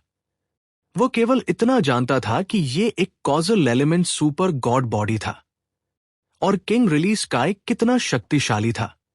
इसके संबंध में वीर तब तक बता नहीं पाएगा जब तक कि वो उससे लड़ता नहीं। वीर ने समझा था कि अनुजा केवल अपने सुपर गॉड बॉडी के कारण होली गोड्स को एकत्र करने में सक्षम थी, लेकिन उसे ठीक से पता नहीं था कि उसने ये कैसे किया था। अभी अनुजा फिर से अपने king release sky super God body का उपयोग कर रही थी। वीर उत्सुकता से ध्यान दे रहा था। यह समझने की कोशिश कर रहा था कि यह वास्तव में इतना अद्भुत क्यों था। स्काई पैलेस लीडर ने अनुजा को स्काई पैलेस के 2 शब्दों के अर्थ के खिलाफ वापस लड़ते देखा। वह मुस्कुराया और अपने बगल की महिला से बात की। वो अभी भी जवान है। हर कोई किसी न किसी बिंदु पर जवान था। महिला ने तीखे स्वर में कहा, इतनी कम उम्र में लापरवाह होना कोई बुरी बात नहीं है। कभी कभी युवा लोगों को उस तरह की प्रेरणा की आवश्यकता होती है। स्काई पैलेस लीडर हंसा और कुछ नहीं कहा। वो बता सकता था कि महिला की अभिव्यक्ति नहीं बदली थी, लेकिन जो कोई भी उसे समझता था वह उसकी आंखों के कोनों से बता सकता था कि वो अनुजा जो कर रही थी उसकी प्रशंसा करती थी। जैसे ही उन्होंने बात की, अनुजा को स्काई पैलेस के 2 शब्दों के अर्थ से दबाया जा रहा था। फिर उसने अचानक अपनी गर्दन और शरीर को सीधा किया। उसने आगे घूरना शुरू कर दिया और स्काई पैलेस के दरवाजे की ओर चलना जारी रखा। स्काई पैलेस के एलीट सभी भ्रमित थे। ये सोच रहे थे कि स्काई पैलेस के 2 शब्दों का अर्थ अब अप्रभावी क्यों लग रहा था। नहीं, स्काई पैलेस के 2 शब्दों का अर्थ केवल लोगों और जीवों को पहली बार पत्थर की सीढ़ियों पर चढ़ने पर प्रभावित करता है या दूसरी बार अपना प्रभाव खो देता है। लेकिन यह अनुजा की पहली बार है। यह काम क्यों नहीं कर रहा है? सिक्स्थ एल्डर भ्रमित लग रहा था। कुछ गड़बड़ थी। नहीं, इसने शुरुआत में काम किया, लेकिन फिर यह अचानक बंद हो गया। अनुजा के पास इतना अद्भुत होने के लिए किस तरह की जीन आर्ट है? भाई सिक्स्थ, इन सवालों को बड़बड़ाना बंद करो। वीर जैसे लड़के की जैविक बहन का पूरी तरह से साधारण होना अजीब होगा। मॉर्निंग स्टार ने धीरे से सिक्स्थ एल्डर को फटकार लगाई। उसकी शांत मुस्कान ने खुद ही सब कुछ कह दिया। मॉर्निंग स्टार वीर और डैनिका अल्फा के कहने पर अनुजा को लेने के लिए सहमत हो गया था। उसे उम्मीद नहीं थी कि अनुजा पहले से ही इतनी प्रभावशाली होगी। उसे ऐसा महसूस हुआ जैसे उसने किसी तरह की छात्र लॉटरी जीत ली है। अनुजा चुपचाप पत्थर की सीढ़ियों पर चढ़ गई और जैसे ही उसने किया, स्काई पैलेस के अन्य लोगों ने सोचा कि कुछ गड़बड़ है। उन्हें जल्दी से एहसास हुआ कि स्काई पैलेस के 2 शब्दों के अर्थ ने अपनी प्रभावशीलता नहीं खोई थी। ये काम कर रहा था और ये अब मजबूत होता जा रहा था। जैसे ही ऐसा हुआ, शब्द चमक उठे। अगर स्काई पैलेस के छात्र करीब से देखते तो वे देख सकते थे कि यह वास्तविक प्रकाश नहीं था। उन्होंने जो चमक देखी वह एक ऐसे मन की लहरें थी जो बहुत मजबूत था। ये एक भौतिक प्रकाश के रूप में प्रकट हुआ, शक्ति के साथ झिलमिलाता हुआ। जितना अधिक अनुजा ऊपर गई, दो शब्दों को शक्ति देने वाला मन उतना ही उज्जवल हो गया। ये इतना शक्तिशाली मन था। केवल डीफाइड बीइंग्स ही स्काई रोड पर चलते समय इसे ट्रिगर कर सकते थे। लेकिन अनुजा सिर्फ एक ड्यूक थी, और वह पहले से ही शब्दों के अर्थ को इतनी क्षमता तक ट्रिगर करने में सक्षम थी। वो आश्चर्यजनक था। और भी अधिक भयावह तथ्य यह था कि इतना शक्तिशाली मन अभी भी अनुजा के खिलाफ अप्रभावी साबित हो रहा था। मन चांदनी रात के झरने जैसा था। अनुजा चांदनी में स्नान करती एक फेरी की तरह पूरी सफेद पोशाक में पत्थर की सीढ़ियों पर चढ़ गई। उसके काले बाल उसके पीछे झिलमिलाती चांदनी में तैर रहे थे। स्काई पैलेस के कई युवा छात्र उससे अपनी आंखें नहीं हटा सके। मुझे प्यार हो गया है, एक पुरुष छात्र ने कहा। वो अपने सीने को जकड़ते हुए अनुजा को लालसा से घूरता रहा। उसकी आंखों में लगभग तारे थे। वो एक सच्ची फेरी है। युवा स्काई पैलेस छात्रों की कई आंखें भूखे भेड़ियों की तरह चमक उठीं। जैसे ही ऐसा हुआ, अनुजा धीरे धीरे स्काई पैलेस पट्टिका के दो शब्दों के अर्थ के दबाव के नीचे चली गई। उसने पत्थर की सीढ़ियों की अपनी चढ़ाई समाप्त कर दी थी। स्काई के पिछले अनुभव के अनुसार शब्दों के पीछे के मन की शक्ति अब कम हो जाएगी। लेकिन इस बार स्काई पैलेस के दो शब्दों का मन कम नहीं हुआ।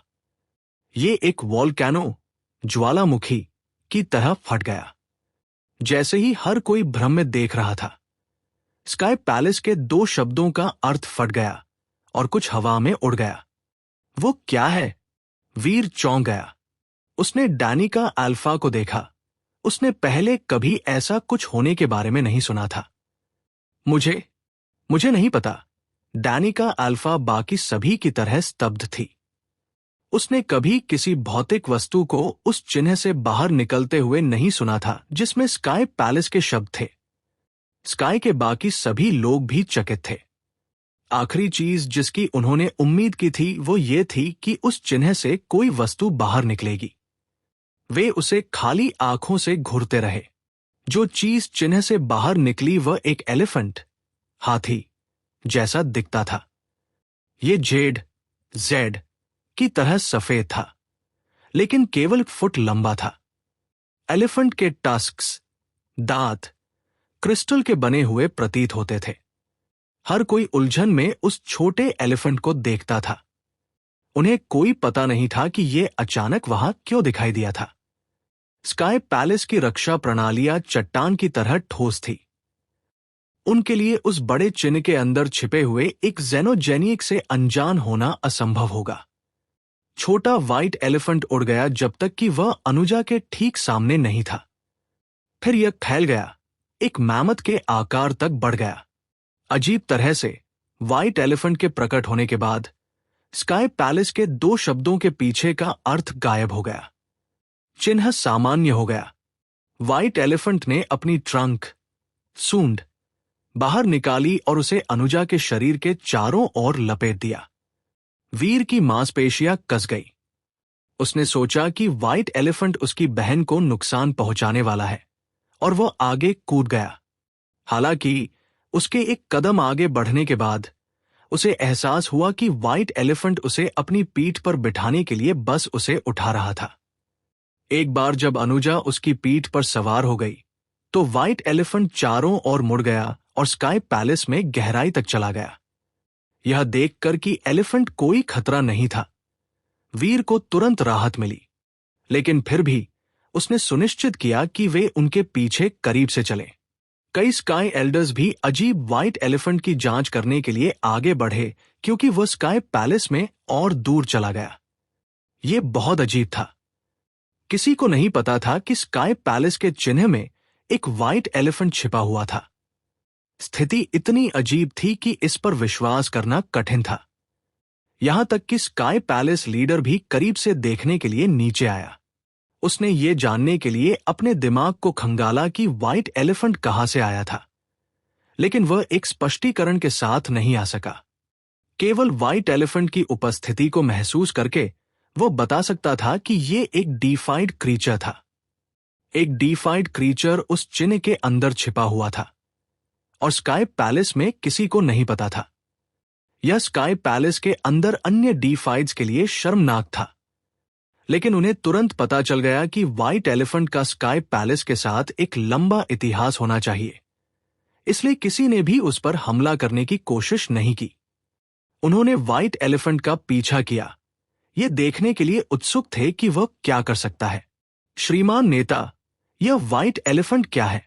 वीर अभी भी अनुजा के बारे में चिंतित था और इसलिए उसने स्काई पैलेस लीडर से पूछा जैसे ही वो आदमी आया। चिंता मत करो, मैं उसकी सुरक्षा सुनिश्चित करूंगा। मैं उसे चोट नहीं पहुंचने दूंगा, स्काई पैलेस लीडर ने चलते हुए कहा। जब वीर ने उसे ये कहते हुए सुना तो वह थोड़ा आराम से हो गया, लेकिन वह अभी भी शांत महसूस नहीं कर रहा था। वो और भी चिंतित महसूस कर रहा था।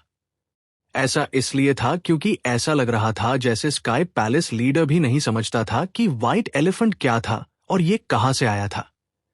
हालांकि ये पूरा परिदृश्य थोड़ा अविश्वसनीय लग रहा था, जिसमें एक डीफाइड क्रीचर किसी को भी उसके अस्तित्व के बारे में जाने बिना स्काई पैलेस में रहा था।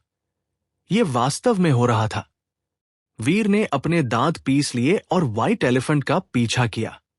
हालांकि व्हाइट एलिफेंट ने शत्रुतापूर्ण होने का कोई संकेत नहीं दिखाया और यह काफी धीमी गति से आगे बढ़ रहा था। अनुजा ने नीचे देखा, अपने सवार को जिज्ञासा से देखती रही। हालांकि वो खुद को उसकी पीठ पर पाकर हैरान थी। उसे किसी भी तरह से चोट नहीं लगी थी।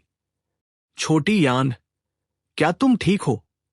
वीर ने व्हाइट एलिफेंट का पीछा करते हुए पूछा। मैं ठीक हूं। क्या यह स्काई पैलेस के लिए किसी तरह का इंडक्शन सेरेमनी है? अनुजा ने जिज्ञासा से पूछा। क्या तुम उसकी पीठ से उतर सकती हो? वीर ने पूछा। हां, क्या आप चाहते हैं कि मैं नीचे आऊं? अनुजा ने पूछा। हां, अभी के लिए नीचे आ जाओ, वीर ने कहा। अनुजा व्हाइट एलिफेंट की पीठ से उड़ गई, लेकिन जैसे ही उसने प्राणी के साथ संपर्क तोड़ा, व्हाइट एलिफेंट की ट्रंक ने उसे झपट लिया और उसे फिर से नीचे बिठा दिया। हालांकि व्हाइट एलिफेंट ने उसे चोट नहीं पहुंचाई। उसने उसे धीरे से नीचे रखा और अपनी चाल फिर से शुरू कर दी। उसे अभी वही बैठने दो। मैं वादा करता हूं कि उसके सुंदर सिर पर एक भी बाल को जरा भी नुकसान नहीं होगा, स्काई पैलेस लीडर ने अपनी आंखें सिकोड़ते हुए कहा। एक व्हाइट एलिफेंट स्काई पैलेस के चिन्ह से बाहर उड़ गया था। वो कम से कम कहने के लिए रहस्यमय था। स्काई पैलेस के सभी छात्रों ने सोचा कि यह अद्भुत था और वे उत्सुक थे कि व्हाइट एलिफेंट क्या था। लेकिन अधिकांश छात्रों को अंततः रोक दिया गया और व्हाइट एलिफेंट का पीछा करने से मना कर दिया गया। केवल एल्डर्स और स्काई पैलेस के अन्य लीडर्स को उस बिंदु से परे पीछा करने की अनुमति थी। व्हाइट एलिफेंट अनुजा को स्काई पैलेस हॉल के माध्यम से ले गया। फिर वे स्काई पैलेस के गार्डन्स में आए। यह वह जगह थी जहां स्काई पैलेस के रूलर्स इतिहास में रहते थे। अब यह उस आदमी का था जो वीर के बगल में चल रहा था। साधारण लोगों को प्रवेश की अनुमति नहीं थी। वीर और अन्य लोग व्हाइट एलिफेंट का अंदर पीछा करते थे। ये पहाड़ों और घास की गंध के साथ एक प्राकृतिक बगीचे जैसा था। ये एक फेरी के ग्रोव जैसा था। दुर्लभ जेनोजेनिक प्लांट्स यहां और वहां बिखरे हुए थे। केवल उन्हें देखकर वीर अपना चाकू बाहर निकालना और काटना शुरू करना चाहता था। बड़ा व्हाइट एलिफेंट अनुजा को बगीचे के पीछे ले गया। वे एक दीवार पर गए जिसके बगल में एक छोटा सा पॉन्ड, तालाब था। दीवार पर दो शब्द मोटे तौर पर उकेरे गए थे, आउटर स्काई। वे दो शब्द खुरदरे ढंग से उकेरे गए थे। हालांकि वीर कैलिग्राफी के बारे में ज्यादा नहीं जानता था। वो जानता था कि वे शब्द एक युवा व्यक्ति द्वारा लिखे गए थे। लेकिन एक युवा व्यक्ति इस जगह पर एक शिलालेख कैसे बना सकता था? वह जगह थी जहां स्काई पैलेस के रूलर्स आराम करते थे। अन्य लोगों को प्रवेश की अनुमति नहीं थी। और वे निश्चित रूप से अपनी उपस्थिति का सबूत नहीं छोड़ सकते थे। व्हाइट एलिफेंट पहाड़ की दीवार के सामने चला गया, फिर अपनी ट्रंक को पानी में नीचे कर दिया। जैसे ही पानी उसकी ट्रंक के चारों ओर घूमता था, एलिफेंट कुछ महसूस कर रहा था। हर कोई बड़े व्हाइट एलिफेंट को देखता था। उन्हें कोई पता नहीं था कि वह क्या कर रहा था। थोड़ी देर बाद व्हाइट एलिफेंट ने अपनी ट्रंक को पानी से ऊपर उठा लिया। वो कुछ पकड़े हुए था। वस्तु जेड से बना एक बॉक्स, डिब्बा था और ये 1 फुट लंबा था। दर्शक एक दूसरे को देखते थे। उन्हें यकीन नहीं था कि इस यादृच्छिक बॉक्स की उपस्थिति क्या दर्शाती है। स्काई पैलेस लीडर ने जेड बॉक्स को देखा और माथे पर बल डाला। उसे एक विचार था कि बॉक्स क्या हो सकता है, लेकिन वह निश्चित नहीं था। व्हाइट एलिफेंट ने अपनी ट्रंक को उठाया और जेड बॉक्स को अनुजा को दे दिया, और फिर यह पॉन के बगल में लेट गया और अपनी आंखें बंद कर ली। ऐसा लग रहा था जैसे वो सोने चला गया हो। अनुजा, यहां आओ, स्काई पैलेस लीडर ने अनुजा से कहा, जिसे अभी वो बॉक्स मिला था। अनुजा ने वीर को सिर हिलाते देखा तो वो व्हाइट एलिफेंट से उतर गई। इस बार व्हाइट एलिफेंट ने कोई जवाब नहीं दिया। इसने अनुजा को अपने हाथों में बॉक्स के साथ दूर जाने दिया। बॉक्स खोलो, स्काई पैलेस लीडर ने अनुजा से कहा। पैलेस लीडर, क्या जेड बॉक्स के अंदर कोई खतरा होगा? वीर ने चिंतित होकर पूछा। नहीं, स्काई पैलेस लीडर ने अपने चेहरे पर एक अजीब अभिव्यक्ति के साथ सिर हिलाया। क्या यह है? मॉर्निंग स्टार का चेहरा बदल गया। वह एक एहसास पर आता हुआ लग रहा था और उसने आश्चर्य से जेड बॉक्स को देखा। स्काई पैलेस लीडर ने 10th एल्डर को सिर हिलाया। अगर मैं सही हूं तो यह वही है जो तुम सोच रहे हो। मुझे विश्वास नहीं हो रहा है कि यह हर समय स्काई पैलेस में था। यह मेरी नाक के नीचे था। क्या यह संभव है? मॉर्निंग स्टार की आवाज कांप गई। उसने अनुजा के जेड बॉक्स को घूरना शुरू कर दिया। जेड बॉक्स प्रकाश में चमक उठा। इस पर अधिक अलंकरण या एंग्रेविंग्स नहीं थे। यह एक साधारण बॉक्स था जिसमें इसे पहचानने के लिए कोई निशान या पैटर्न नहीं थे। स्काई पैलेस के कई एलीट्स यह बताने में सक्षम नहीं होते कि यह क्या था। ओल्ड यू, आपको समझाना चाहिए कि उस जेड बॉक्स के अंदर क्या है। 6th एल्डर खुद को पूछने से रोक नहीं सका। मॉर्निंग स्टार ने स्काई पैलेस लीडर को देखा, जिसने सिर हिलाया। मॉर्निंग स्टार की अभिव्यक्ति को पढ़ना मुश्किल था जब उसने कहा, तुम लोग 11th लीडर के बारे में जानते हो, है ना? हाँ, 11th लीडर एक स्काई पैलेस जीनियस थे। हर कोई उनके बारे में जानता है। वह स्काई पैलेस में सबसे मजबूत एलीट थे जिन्होंने जीन हॉल में प्रवेश किया। 6th एल्डर ने अपनी आंखें घुमाई, लेकिन फिर उसकी आंखें चौड़ी हो गई और उसके चेहरे का रंग उड़ गया। क्या यह जेड बॉक्स 11th लीडर से संबंधित है? मॉर्निंग स्टार ने सिर हिलाया और कहा, तुम लोगों को 11th लीडर के जीन हॉल में जाने से पहले बनाए गए रिकॉर्ड याद रखने चाहिए। उन्होंने शब्द छोड़े थे, वो स्वॉर्ड जो सबसे भाग्यशाली व्यक्ति को मिलेगी। कई एल्डर्स ने एक ही पल में चिल्लाया। सभी की आंखें चौड़ी हो गई। उन्होंने जेड बॉक्स को घूरना शुरू कर दिया जिसे अनुजा पकड़े हुए थी। मॉर्निंग स्टार ने गंभीरता से सिर हिलाया। 11th लीडर के स्वॉर्ड स्किल्स बहुत भयंकर थे। वह एक गॉड की तरह थे। वो स्वॉर्ड्समैन के एक परिवार से एक स्वॉर्ड मास्टर थे और उनकी प्रतिभा ने उन्हें महान शक्ति दी। 11th लीडर के स्वॉर्ड स्किल्स बचपन से ही उल्लेखनीय थे। उन्होंने 3 साल की उम्र में स्वॉर्ड्स के साथ अभ्यास किया। उनकी स्वॉर्ड माइंड 20 साल की उम्र से पहले डीफाइड के स्तर तक पहुंच गई। वह डीफाइड होने से पहले स्काई पैलेस के लीडर बन गए। जब हमारी रेस संकट में थी तो उन्होंने ट्रेटर्स को नष्ट कर दिया और दुश्मनों से लड़ाई लड़ी। तब सभी डीफाइड एल्डर्स भी उनकी बात सुनते थे ताकि वे स्काई पैलेस को सर्वश्रेष्ठ बना सके। हम उनकी वजह से 1 अरब वर्षों से स्थिर हैं। उनके जीवन काल को स्काई के गोल्डन एज के रूप में संदर्भित करना भी उनका वर्णन करने के लिए पर्याप्त नहीं है। वो वही थे जिन्होंने स्काई पॉन के पास आउटर स्काई पढ़ने वाला शिलालेख छोड़ा था। स्पेशल पीपल स्पेशल थिंग्स करते हैं। 11th लीडर के स्वॉर्ड स्किल्स स्काई पैलेस में किसी और को नहीं दिए गए थे। उन्होंने एक भी छात्र को शिक्षित नहीं किया। जीन हॉल में जाने से पहले उन्होंने कहा, फेट ब्रह्मांड की खोज करेगी और स्वॉर्ड सबसे भाग्यशाली व्यक्ति को दिया जाएगा। लेकिन किसी ने कभी पता नहीं लगाया कि वह सबसे भाग्यशाली व्यक्ति कौन हो सकता है। अब तक किसी को भी 11th लीडर के स्वॉर्ड स्किल्स का कोई संकेत नहीं मिला है, लेकिन लोग हमेशा जानते थे कि उन्होंने अपनी स्वॉर्ड कहीं आसपास छोड़ दी थी। कई लोगों ने पूरे ब्रह्मांड में उस ट्रेजर की खोज की है, लेकिन वे हमेशा खाली हाथ आए। मॉर्निंग स्टार ने कहा। उसने अनुजा के जेड बॉक्स को घूरना शुरू कर दिया। आप कैसे जानते हैं कि जेड बॉक्स में 11th लीडर के स्वॉर्ड स्किल्स हैं? 6th एल्डर ने भ्रम के साथ पूछा।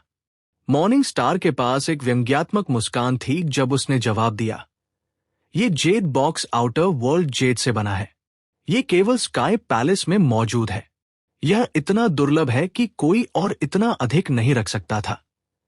भले ही किसी के पास कुछ था, वे यहां आकर अपना आउटर वर्ल्ड जेड स्काई पॉन में नहीं गिराएंगे।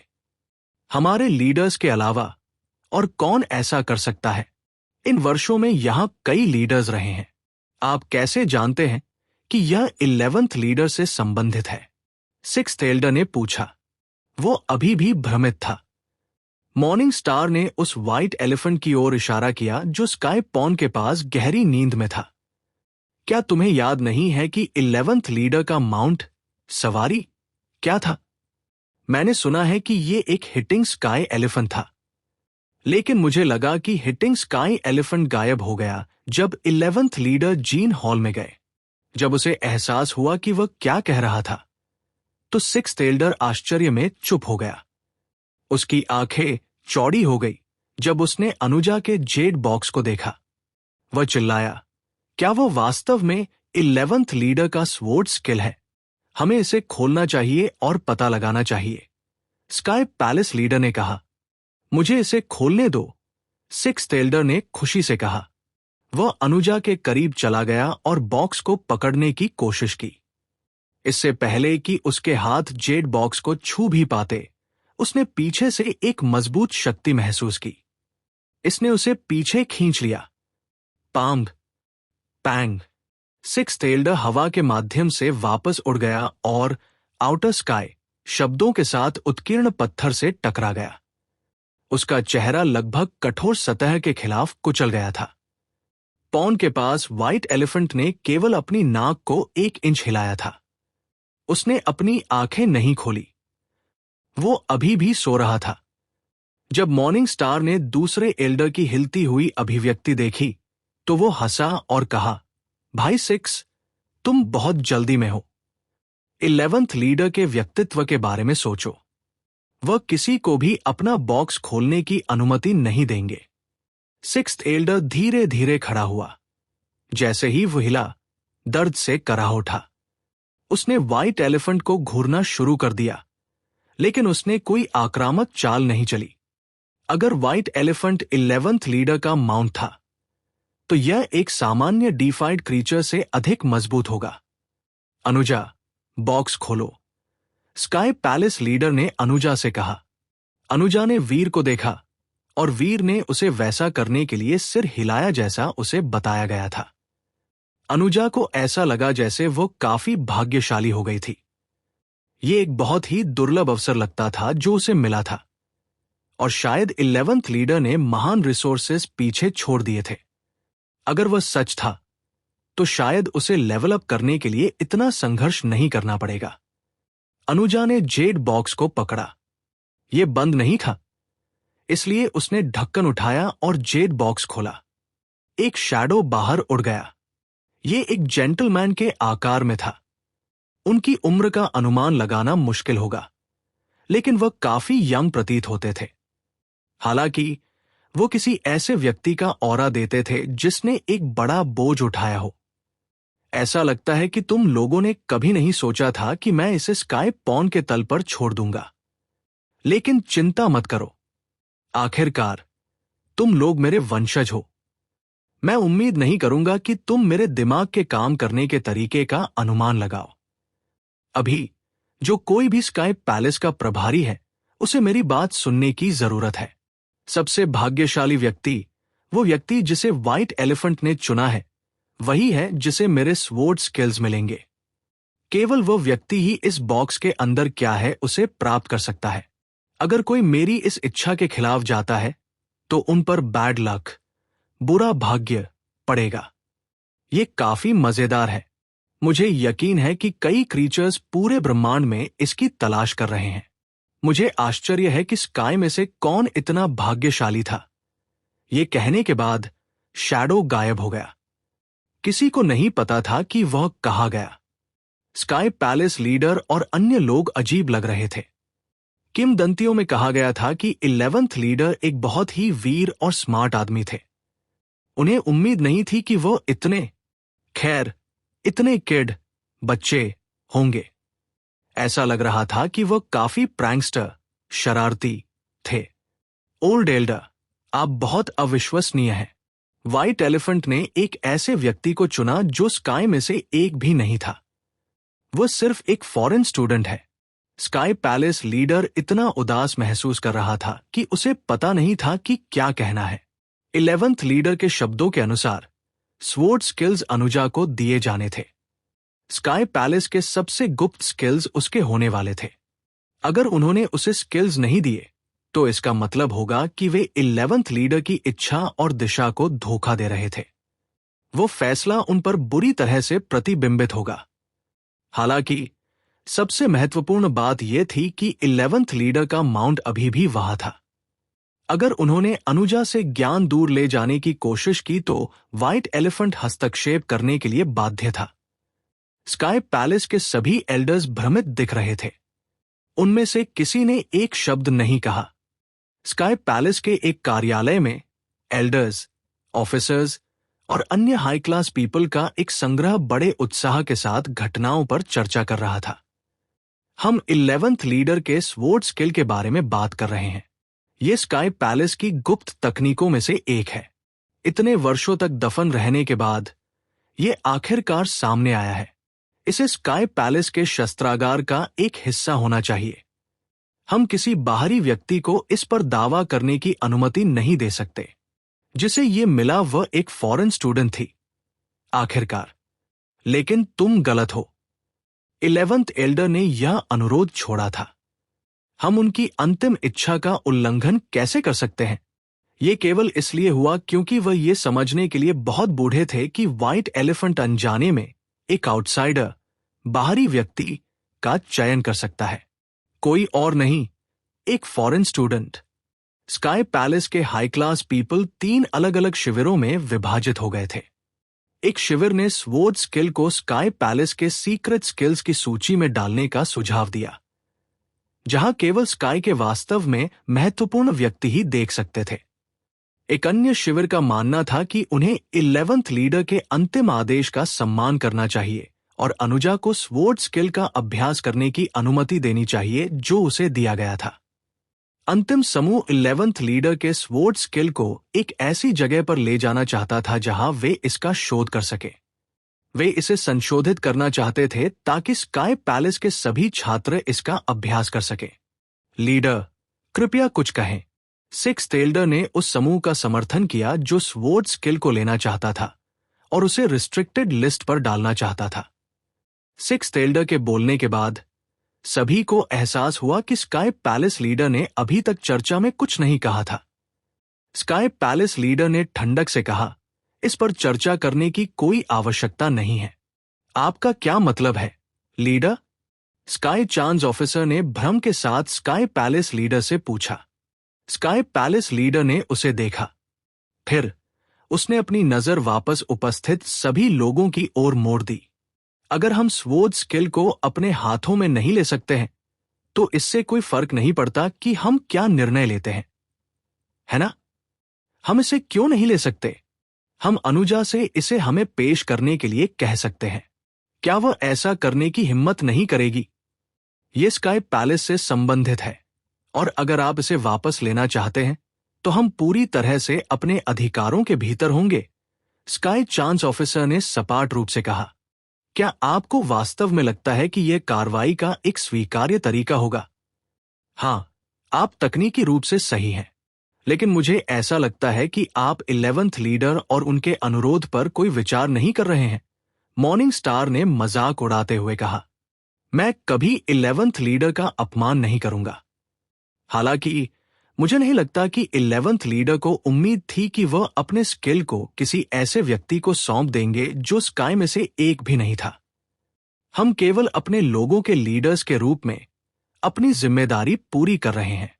मुझे यकीन है कि स्वर्ग में उनकी आत्मा हमारे फैसले से सहमत होगी, स्काई चांस ऑफिसर ने आत्मविश्वास से कहा। स्काई पैलेस लीडर ने आंखें सिकोड़ी, मुस्कुराया और कहा, स्काई चांस ऑफिसर सही है। हम तर्क दे सकते थे कि हम केवल अपने अधिकार का उपयोग कर रहे थे, लेकिन स्पष्ट रूप से 11th लीडर जानता था कि हम इस स्थिति का फायदा उठाना चाहेंगे। उन्होंने अपने माउंट हिटिंग स्काई एलिफेंट को स्किल की रक्षा करने और हमें अपने लोगों की रक्षा की आड़ में इसे चुराने से रोकने के लिए भेजा। क्या आपके पास इसे सुलझाने के लिए कोई अन्य योजना है जिसमें हमारे अधिकार का उपयोग शामिल है? अगर अनुजा इसे सौंपने को तैयार है, तो हिटिंग स्काई बिग एलिफेंट को नहीं, स्काई चांस ऑफिसर ने कहा, इससे पहले कि वह चुप हो गया। उसे अपने द्वारा कहे गए एक भी शब्द पर विश्वास नहीं था। स्किल को पाठ में दर्ज नहीं किया गया था, बल्कि इसने एक जेड स्वॉर्ड का रूप ले लिया था। व्हाइट एलिफेंट एक मिनट के लिए भी जेड स्वॉर्ड से अलग नहीं होगा। व्हाइट एलिफेंट को परवाह नहीं थी कि क्या अनुजा स्वॉर्ड का उपयोग करती है, लेकिन अगर कोई और इसके करीब आया तो हिटिंग स्काई एलिफेंट उन पर हमला करेगा। सिक्स्थ एल्डर एक प्रमुख उदाहरण था कि क्या हो सकता है अगर व्हाइट एलिफेंट नाराज हो जाए। हिटिंग स्काई एलिफेंट सिर्फ एक लो इंटेलिजेंस जेनोजेनिक है। मुझे संदेह है कि वह ज्यादा जानता है। हम इसे खसा सकते हैं और जेड स्वॉर्ड दूर ले जा सकते हैं। तब यह हमें कैसे रोक सकता है? एक एल्डर ने कर्कश आवाज में कहा। मॉर्निंग स्टार, इसे व्यक्तिगत न बनने दें।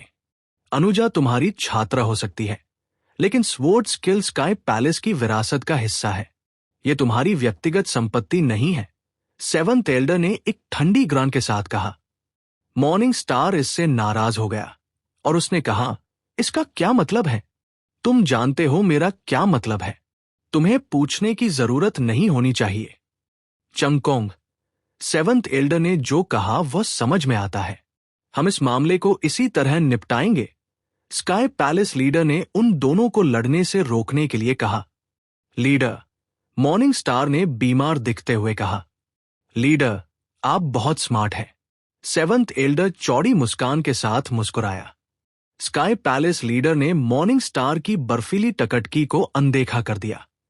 उसने 7th एल्डर को मुस्कुराया और कहा, चूंकि तुम इस विचार का सुझाव देने वाले थे, 7th एल्डर, कृपया हिटिंग स्काई एलिफेंट को फंसाने की अपनी योजना के साथ आगे बढ़े। फिर जेड स्वॉर्ड मेरे पास लाओ। पैलेस लीडर, मैं इसे अकेले कैसे कर सकता हूं? मुझे आपको मेरे साथ कुछ और डिफाइड्स भेजने की आवश्यकता है। मुझे उस प्राणी को खसाने के लिए उनकी आवश्यकता होगी। 7th एल्डर का चेहरा बदल गया। वह बता सकता था कि लीडर का प्रस्ताव सही नहीं लग रहा था। मुझे डर है कि मैं इसमें तुम्हारी मदद नहीं कर सकता, स्काई पैलेस लीडर ने शांति से कहा।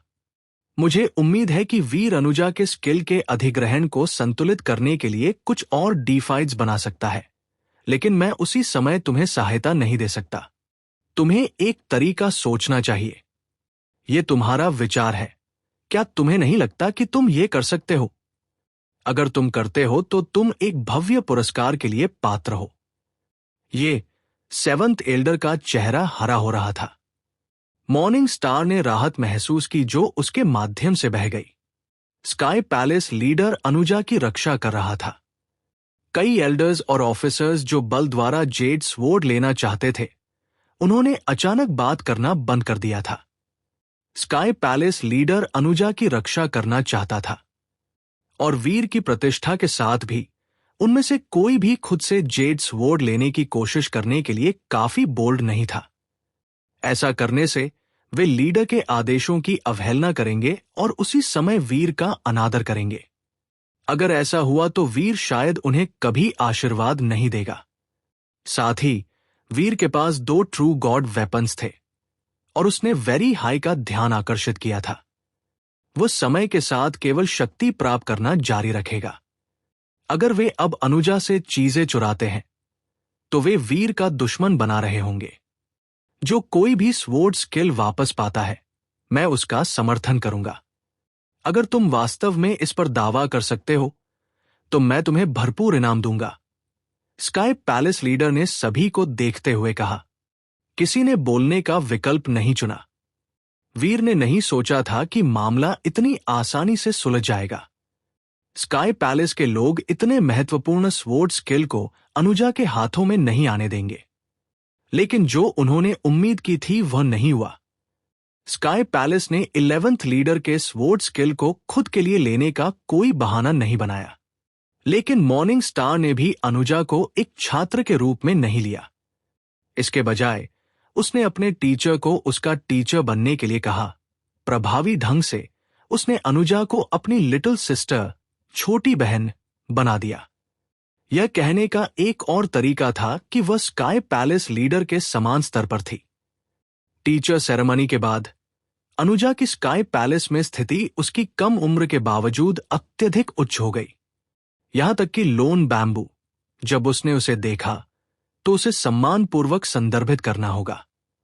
अनुजा ने होली गोड्स तोड़ी थी, पौराणिक स्वॉर्ड स्किल प्राप्त किया था और मॉर्निंग स्टार के साथ एक फेलो स्टूडेंट बन गई थी।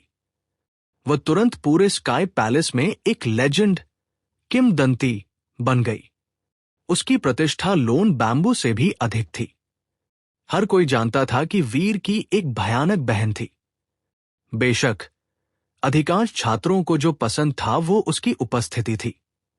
कई छात्रों ने वीर के संभावित रूप से उसे आशीर्वाद देने के विषय पर चर्चा की थी। शायद इसीलिए वह इतनी कम उम्र में इतनी मजबूत थी। इससे वे वीर का आशीर्वाद और भी अधिक चाहते थे। छोटी जेड आइलैंड पर वीर, अनुजा और बार्बी एक मेज पर बैठे थे जिस पर विभिन्न आकारों के 4 गोर्ड्स रखे थे। वे वही 4 गोर्ड्स थे जिन्हें अनुजा ने होली वाइन से एकत्र किया था। उन तीनों ने संक्षेप में गोर्ड्स की जांच की थी, लेकिन उन्हें अभी भी नहीं पता था कि उनसे होली एयर कैसे निकाला जाए। बार्बी, क्या तुम इन चीजों से इनकी होली एयर जारी नहीं करवा सकती? वीर ने बार्बी की ओर देखते हुए पूछा। बार्बी ने सिर हिलाया। अगर मैं वाइन पर होती तो मैं कर सकती थी, लेकिन अभी नहीं। क्या इसका मतलब है कि उन्हें पुनर्प्राप्त करना व्यर्थ था? वीर ने उदास महसूस किया। कोशिश करना बंद करो। एक बार जब होली गोड्स होली वाइन से अलग हो जाते हैं तो उनके अंदर की होली एयर जम जाती है। वे कुछ भी जारी नहीं करेंगे। मॉर्निंग स्टार मुस्कुराया जैसे ही वह उनकी ओर चला। डैनिका, अल्फा और कोको जैन उसके पीछे आ रहे थे। अभिवादन भाई, अनुजा ने कहा। वो खड़ी हो गई और मॉर्निंग स्टार को नमन किया। अभिवादन चाची। डैनिका, अल्फा और कोको जैन ने भी नमन किया। ये इतना गड़बड़ क्यों है? वीर ने सोचा। उसने भी मॉर्निंग स्टार को नमन किया, लेकिन केवल उसे एल्डर यू के रूप में संदर्भित किया। यू सिस्टर्स ने उसे हाय कहा। वे कुछ समय से करीब थे, इसलिए बहुत अधिक शिष्टाचार की कोई आवश्यकता नहीं थी। वीर ने उन सभी को बैठने का निर्देश देने के बाद उसने जीरो को चाय डालने के लिए बुलाया। मॉर्निंग स्टार ने एक घूंट लिया और फिर कहा, होली गोड्स अब होली एयर जारी नहीं कर सकते हैं क्योंकि उन्हें तोड़ लिया गया है, लेकिन वे एक सामग्री है जिसका उपयोग डीफाई ट्रेजर्स को बनाने के लिए किया जा सकता है।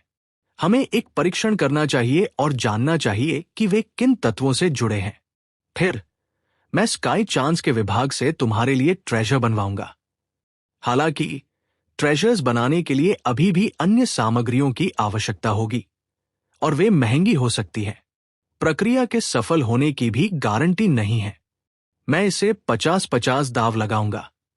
मुझे किस तरह की सामग्री की आवश्यकता होगी? अनुजा ने पूछा।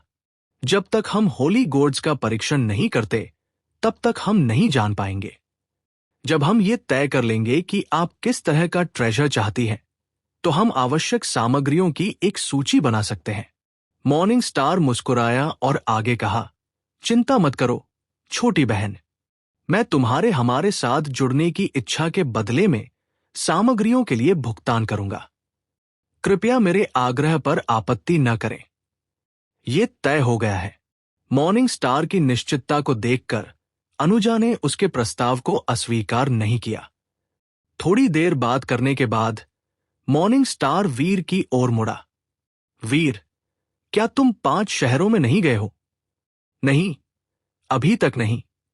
वीर ने सिर हिलाया और कहा, मैं 5 शहरों में जाना चाहता था, लेकिन एक गार्ड ने मुझे बताया कि मुझे किसी प्रकार के विशेष पास की आवश्यकता है। मॉर्निंग स्टार ने उस पर एक काला प्रतीक लिखे कागज का एक टुकड़ा निकाला। 5 शहर 12 टावर्स से अलग हैं। वहां बहुत खतरनाक है और सभी शहर एक दूसरे से अलग हैं। जब तक तुम ठीक नहीं हो जाते, तुम्हें बाद के 4 में नहीं जाना चाहिए। यह 5 शहरों का ब्लैक किंग सिटी स्पेल है। अगर तुम्हारे पास यह है, तो तुम्हें ब्लैक किंग सिटी में प्रवेश करने की अनुमति दी जाएगी। शायद ये तुम्हारी मदद कर सके, लेकिन याद रखना, अगर तुम वहां प्रवेश करते हो तो तुम पास को खो नहीं सकते और तुम अंदर कुछ भी नहीं मार सकते, अन्यथा तुम बहुत मुश्किल में पड़ जाओगे। ब्लैक किंग सिटी के अंदर क्या है?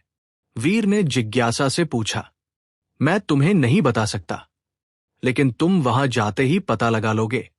मॉर्निंग स्टार ने एक रहस्यमय हवा के साथ अपना हाथ हिलाते हुए कहा। यह स्पेल केवल एक व्यक्ति को अंदर जाने की अनुमति दे सकता है। वीर ने अधिक जिज्ञासा से पूछा। मॉर्निंग स्टार ने सिर हिलाया और कहा, भविष्य में छोटी बहन का स्पेल स्काई पैलेस लीडर द्वारा संभाला जाएगा। उसका स्तर अब कम है, इसलिए उसके लिए 5 शहरों में उद्यम करना व्यर्थ है। हमें तब तक इंतजार करना होगा जब तक कि वह किंग क्लास न हो जाए। तब उसे अपना 5 शहरों का स्पेल मिलेगा।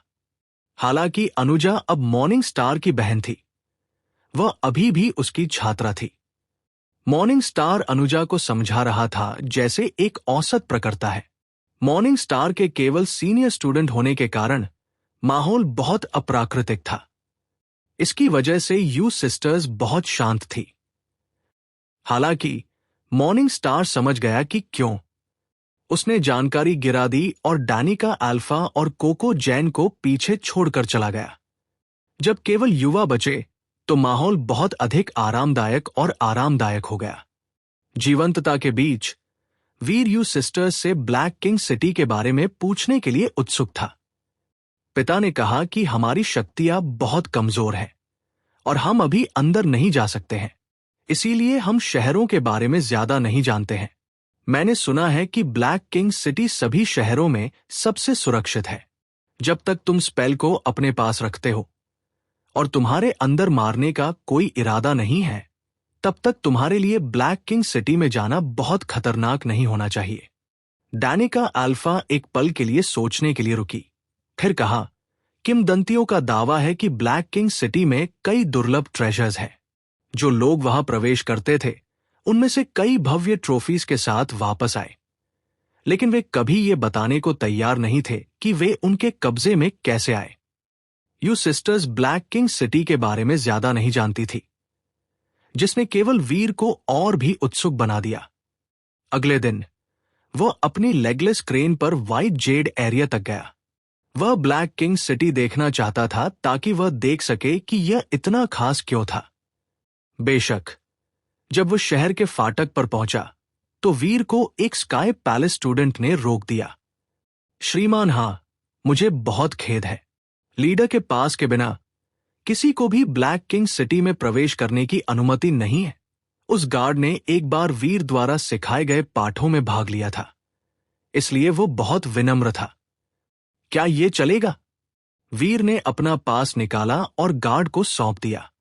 स्टूडेंट ने इसकी जांच की और फिर उसे अंदर जाने दिया। हालांकि वीर के जाने से पहले गार्ड ने उसे याद दिलाया कि उसे हर समय अपना स्पेल ले जाना चाहिए। वो किसी भी कीमत पर स्पेल को खो नहीं सकता था। वीर ने गार्ड को धन्यवाद दिया और ब्लैक किंग सिटी में प्रवेश किया।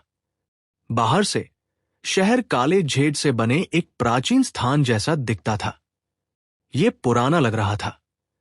यह रहस्यमय और ठंडा था। ब्लैक किंग सिटी में प्रवेश करने के बाद वीर ने जो देखा उससे चौंक गया। उसने सोचा था कि ब्लैक किंग सिटी एक रहस्यमय जगह थी और वहां डार्क और खतरनाक क्रीचर्स घात लगाए हो सकते हैं। उसने कम से कम सोचा था कि यह व्हाइट जेड टावर जैसा दिख सकता है, हालांकि क्रीचर्स की उपस्थिति के साथ। लेकिन जैसे ही वीर शहर की मुख्य सड़क पर कदम रखा, उसने देखा कि जगह काफी आबादी वाली थी। ये सभी प्रकार के लोगों के साथ एक टाउन, कस्बा था। वहां मर्चेंट्स, व्यापारी और फार्मर्स, किसान थे। यहां तक कि रेस्टोरेंट्स भी थे जिनमें लोग खाते समय आराम करते और चैट करते थे। अगर वीर स्पष्ट रूप से परिभाषित प्रवेश द्वार से अंदर नहीं आया होता, तो उसने मान लिया होता कि वो गलत जगह पर चला गया था। इस जगह को ब्लैक किंग सिटी नहीं कहा जाना चाहिए था। यह किसी अंडर डेवलप्ड प्लैनेट पर एक छोटे से टाउन जैसा था। मूंगफली, अखरोट, नाशपाती, खजूर। एक विक्रेता सड़क पर चिल्ला रहा था। वीर एक फार्मर को एक गाय का नेतृत्व करते हुए देख सकता था। पिंजरों में मुर्गियां चहक रही थी और कुत्ते सड़क पर एक दूसरे पर भौंक रहे थे। सड़क पर चलते हुए वीर अजीब तरह से असहज महसूस कर रहा था। जब वह छोटा था तो उसका घर भी इतना अंडर डेवलप्ड, अविकसित नहीं था। यह उस तरह की चीज थी जिसे उसने किसी पुरानी फिल्म में देखा होगा। वीर ने अपने आसपास के प्राचीन शहर के लोगों को देखा और ध्यान दिया कि वे बहुत ह्यूमन, मानव दिखते थे। वे लगभग उसके अपने लोगों के समान थे। ये कैसे संभव है? यहां ह्यूमंस कैसे हो सकते हैं? वीर ने सदमे में खुद से बड़बड़ाया। वे बिल्कुल ह्यूमंस जैसे दिखते थे। वे वेरी हाई, स्काई और एक्सट्रीम किंग से अलग थे। उनमें अन्य रेसेस के अतिरिक्त फीचर्स नहीं थे। वे लगभग ह्यूमंस के समान थे। क्या मुझे किसी तरह का हाल्यूसिनेशन हो रहा है? वे ह्यूमंस नहीं हो सकते, वीर ने खुद से सोचा। हालांकि जल्द ही उसे एहसास हुआ कि वह जो देख रहा था वो सिर्फ किसी तरह का भ्रम नहीं हो सकता था। उसके आसपास के प्राणी स्पष्ट रूप से लिविंग ह्यूमंस थे। वीर उन्हें और अधिक बारीकी से जांचने के लिए अपने प्रोफेसर मंत्रा का उपयोग करना चाहता था, लेकिन उसने पाया कि उसकी सारी शक्ति चली गई थी। इसका एक भी कण शेष नहीं रहा। कितना अजीब शहर है। यह मेरी शक्ति को दबा देता है। हालांकि मेरा शरीर सामान्य की तरह मजबूत है, मुझे नहीं लगता कि मैं किसी भी ऑर्डिनरी क्रीचर से अधिक शक्तियां लगा पाऊंगा। मैं अब एक ऑर्डिनरी बीइंग की तरह हूं। वीर चौंक गया था। उसने सभी प्रकार के जीन आर्ट्स को सक्रिय करने की कोशिश की, लेकिन उसे कोई भी ऐसा नहीं मिला जो उस अजीब क्षेत्र में उपयोग योग्य हो। जैसे ही वीर ये पता लगाने की कोशिश कर रहा था कि उसकी शक्ति को ठीक से कैसे सीमित किया जा रहा है, एक स्काई आदमी उसके पास आया और विनम्रता से नमन किया। भाई वीर, मेरा नाम बो किन है। मैं ब्लैक किंग सिटी के लिए एक टूर गाइड हूं। भाई बो किन, क्या हो रहा है? वीर ने शहर के नागरिकों को देखते हुए पूछा। बो किन हंसा और कहा, पास में एक कैफे है जिसमें उत्कृष्ट चाय है। चूंकि हम करीब हैं, तो क्या हम एक कप पीकर शहर पर चर्चा करें? ब्लैक किंग सिटी में क्या हो रहा है ये काफी जटिल है, इसलिए इसे समझाने में थोड़ा समय लग सकता है। हां, कृपया ऐसा करें। भाई बोकिन। वीर बोकिन के पीछे पीछे सड़क के कोने पर एक पास के कैफे में गया। वे दोनों दूसरी मंजिल पर एक कमरे में बैठ गए। वे अपने सामने क्रॉसरोड्स पर देख सकते थे, जिसने उन्हें आधे शहर का दृश्य दिया। बोकिन ने कुछ चाय ऑर्डर की। वीर अभी भी आंशिक रूप से आश्वस्त था कि पूरा शहर सिर्फ एक भ्रम था, लेकिन जब उसने अपनी चाय की एक घूंट ली तो वो उस विचार को त्यागने के लिए मजबूर हो गया। चाय में एक मीठी खुशबू थी और इसका स्वाद बस दिव्य था। यह निश्चित रूप से एक भ्रम नहीं था। चिंता मत करो भाई वीर, ब्लैक किंग सिटी एक बहुत ही वास्तविक जगह है। ये सिर्फ अलग है। इस आयाम में केवल ये टाउन शामिल है। यहाँ के बीइंग्स केवल शहर में ही रह सकते हैं। वे यहीं रहते हैं और मर जाते हैं, अभ्यास करने या अपनी ताकत बढ़ाने में असमर्थ होते हैं। इसके अलावा उनका जीवन काल केवल कुछ दशकों का है। बोक किन ने मुस्कान के साथ कहा, अगर ये लोग कभी अभ्यास नहीं कर सकते हैं तो जगह इतनी खतरनाक क्यों है कि मुझे हर समय अपने साथ एक स्पेल की आवश्यकता है? वीर ने भ्रमित होकर पूछा। अगर चीजें वास्तव में बोक किन के कहने जैसी थी तो उस जगह पर कुछ भी उसे चोट नहीं पहुंचा सकता था। मॉर्निंग स्टार ने उसे इतनी गंभीरता से चेतावनी क्यों दी होगी? ब्लैक किंग सिटी में बीइंग्स साधारण है, लेकिन शहर खुद नहीं है। मेरा मानना है कि आपने इसे पहले ही महसूस कर लिया है कि हमारी शक्ति प्रतिबंधित कर दी गई है। हमारे शरीर की ताकत के अलावा हमारी शक्तियां खो गई हैं, भले ही हमारे पास केवल हमारी शारीरिक शक्तियां हों। यहां के बीइंग्स हमें चोट नहीं पहुंचा सकते हैं। बोक किन ने सिर हिलाया और कहा, यहां के बीइंग्स हमें नुकसान नहीं पहुंचा सकते हैं, लेकिन ब्लैक किंग सिटी को बांधने वाले नियम कर सकते हैं। वे हमें मार भी सकते हैं। 2 चीजें हैं जो तुम ब्लैक किंग सिटी में नहीं कर सकते। एक यह है कि तुम अपना ब्लैक किंग स्पेल नहीं खो सकते। दूसरा नियम यह है कि तुम यहां के अन्य बीइंग्स को नुकसान नहीं पहुंचा सकते। इससे कोई फर्क नहीं पड़ता कि वे कितने कमजोर हैं। अगर तुम उन्हें चोट पहुंचाते हो तो तुम्हें ब्लैक किंग सिटी के नियमों द्वारा दंडित किया जाएगा, भले ही तुम डिफाइड हो। परिणाम भयानक है। खैर, हमारे यहां आने का क्या मतलब है? वीर ने माथे पर बल डालते हुए पूछा। एक मतलब है, यहां के क्रीचर्स कमजोर हैं, लेकिन उनके घरों में रखी चीजें नहीं हैं। यहां 1987 घर है। इन लोगों की कई पीढ़ियां एक ही घरों में रही हैं। उनके घरों में ट्रेजर्स हैं जो उन युगों से हैं जो बहुत पहले चले गए हैं। जो बीइंग्स यहां रहते हैं, कभी अभ्यास नहीं करते, उनके लिए वे एक बर्बादी है। हालांकि अगर हम उन पर दावा करने में सक्षम थे तो उनका कुछ उपयोग हो सकता है। इसके बारे में सोचो।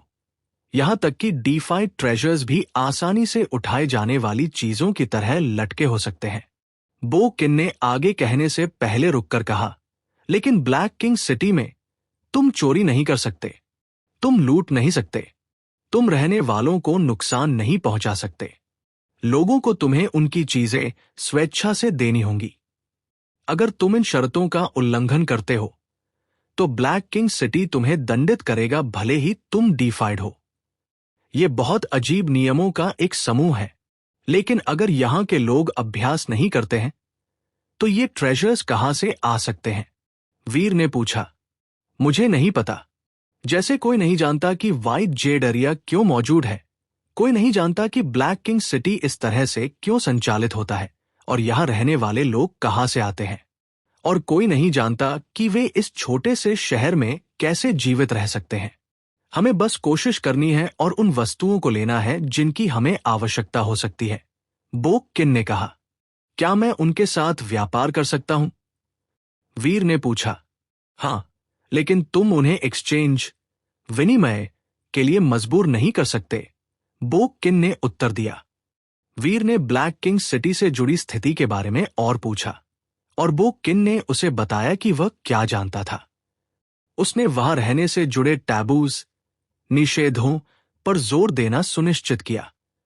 जैसे ही वीर जाने के लिए खुद को तैयार कर रहा था, बोक किन ने कहा, याद रखना भाई वीर, हम यहां अपनी शक्तियों का उपयोग नहीं कर सकते, भले ही डिफाइड ट्रेजर्स हमारे ठीक सामने हों। हम अपनी शक्तियों के बिना ये नहीं बता सकते कि वे क्या है। हम केवल ये देख सकते हैं कि वे कैसे दिखते हैं। कभी कभी तुम पाओगे कि तुमने बैरन क्लास कबाड़ के बदले में बहुत प्रयास खर्च किया है। यह ब्लैक किंग सिटी में एक लगातार घटना है, इसलिए सावधान रहे कि तुम क्या चुनते हो। अगर तुम्हें कुछ पसंद आता है तो चूकना मत। मैं ईमानदारी से आशा करता हूं कि तुम्हें एक डिफाइड ट्रेजर मिल सकता है। मुझे ये सब समझाने के लिए धन्यवाद, भाई बोकिन। वीर ने अलविदा कहा और कैफे से चला गया। वो फिर से सड़कों पर उतर आया। कुछ कदम चलने के बाद उसने एक ब्लैकस्मिथ स्मिदी, लोहार की भट्टी को स्पार्क्स के साथ फूटते हुए देखा। दो बिना शर्ट के ब्लैकस्मिथ्स अपने हैमर्स, हथौड़ों को घुमा रहे थे। एनविल, निहाई की प्रत्येक हड़ताल एक डिंग डिंग ध्वनि बना रही थी। जब वीर ने एनविल को देखा तो उसकी आंखें चमक उठीं। एनविल पिच ब्लैक, घोर काला था और ये एक बुल बैल के सिर जैसा आकार का था। ये ऊपर से सपाट और नीचे के पास पतला था। हालांकि ये काफी पुराना लग रहा था। ये जंग में ढका हुआ प्रतीत होता था, लेकिन वीर बता सकता था कि ये वास्तव में रस्टी जंग लगा नहीं था। लाल रंग एनविल के भीतर से उठ रहा था। एनविल एक मंच था जिसका उपयोग ब्लैकस्मिथ्स लोहे के वेपनरी शस्त्रागार पर हथौड़ा मारने के लिए करते थे। जब लोहा आग से बाहर निकाला जाता था तो वे एनविल के ऊपर लाल गर्म धातु को आकार देने के लिए हैमर्स का उपयोग करते थे। वीर बता सकता था कि एनविल बहुत पुराना था।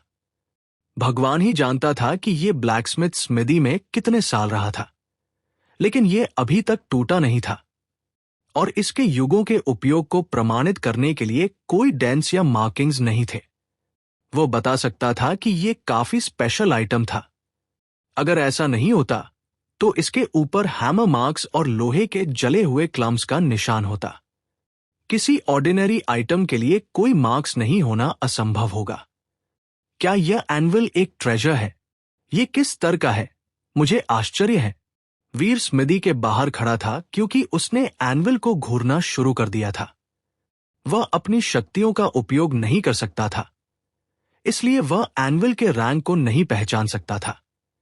यह एनविल एक ट्रेजर होना चाहिए। मैं बस ये नहीं बता सकता कि यह किस स्तर का है।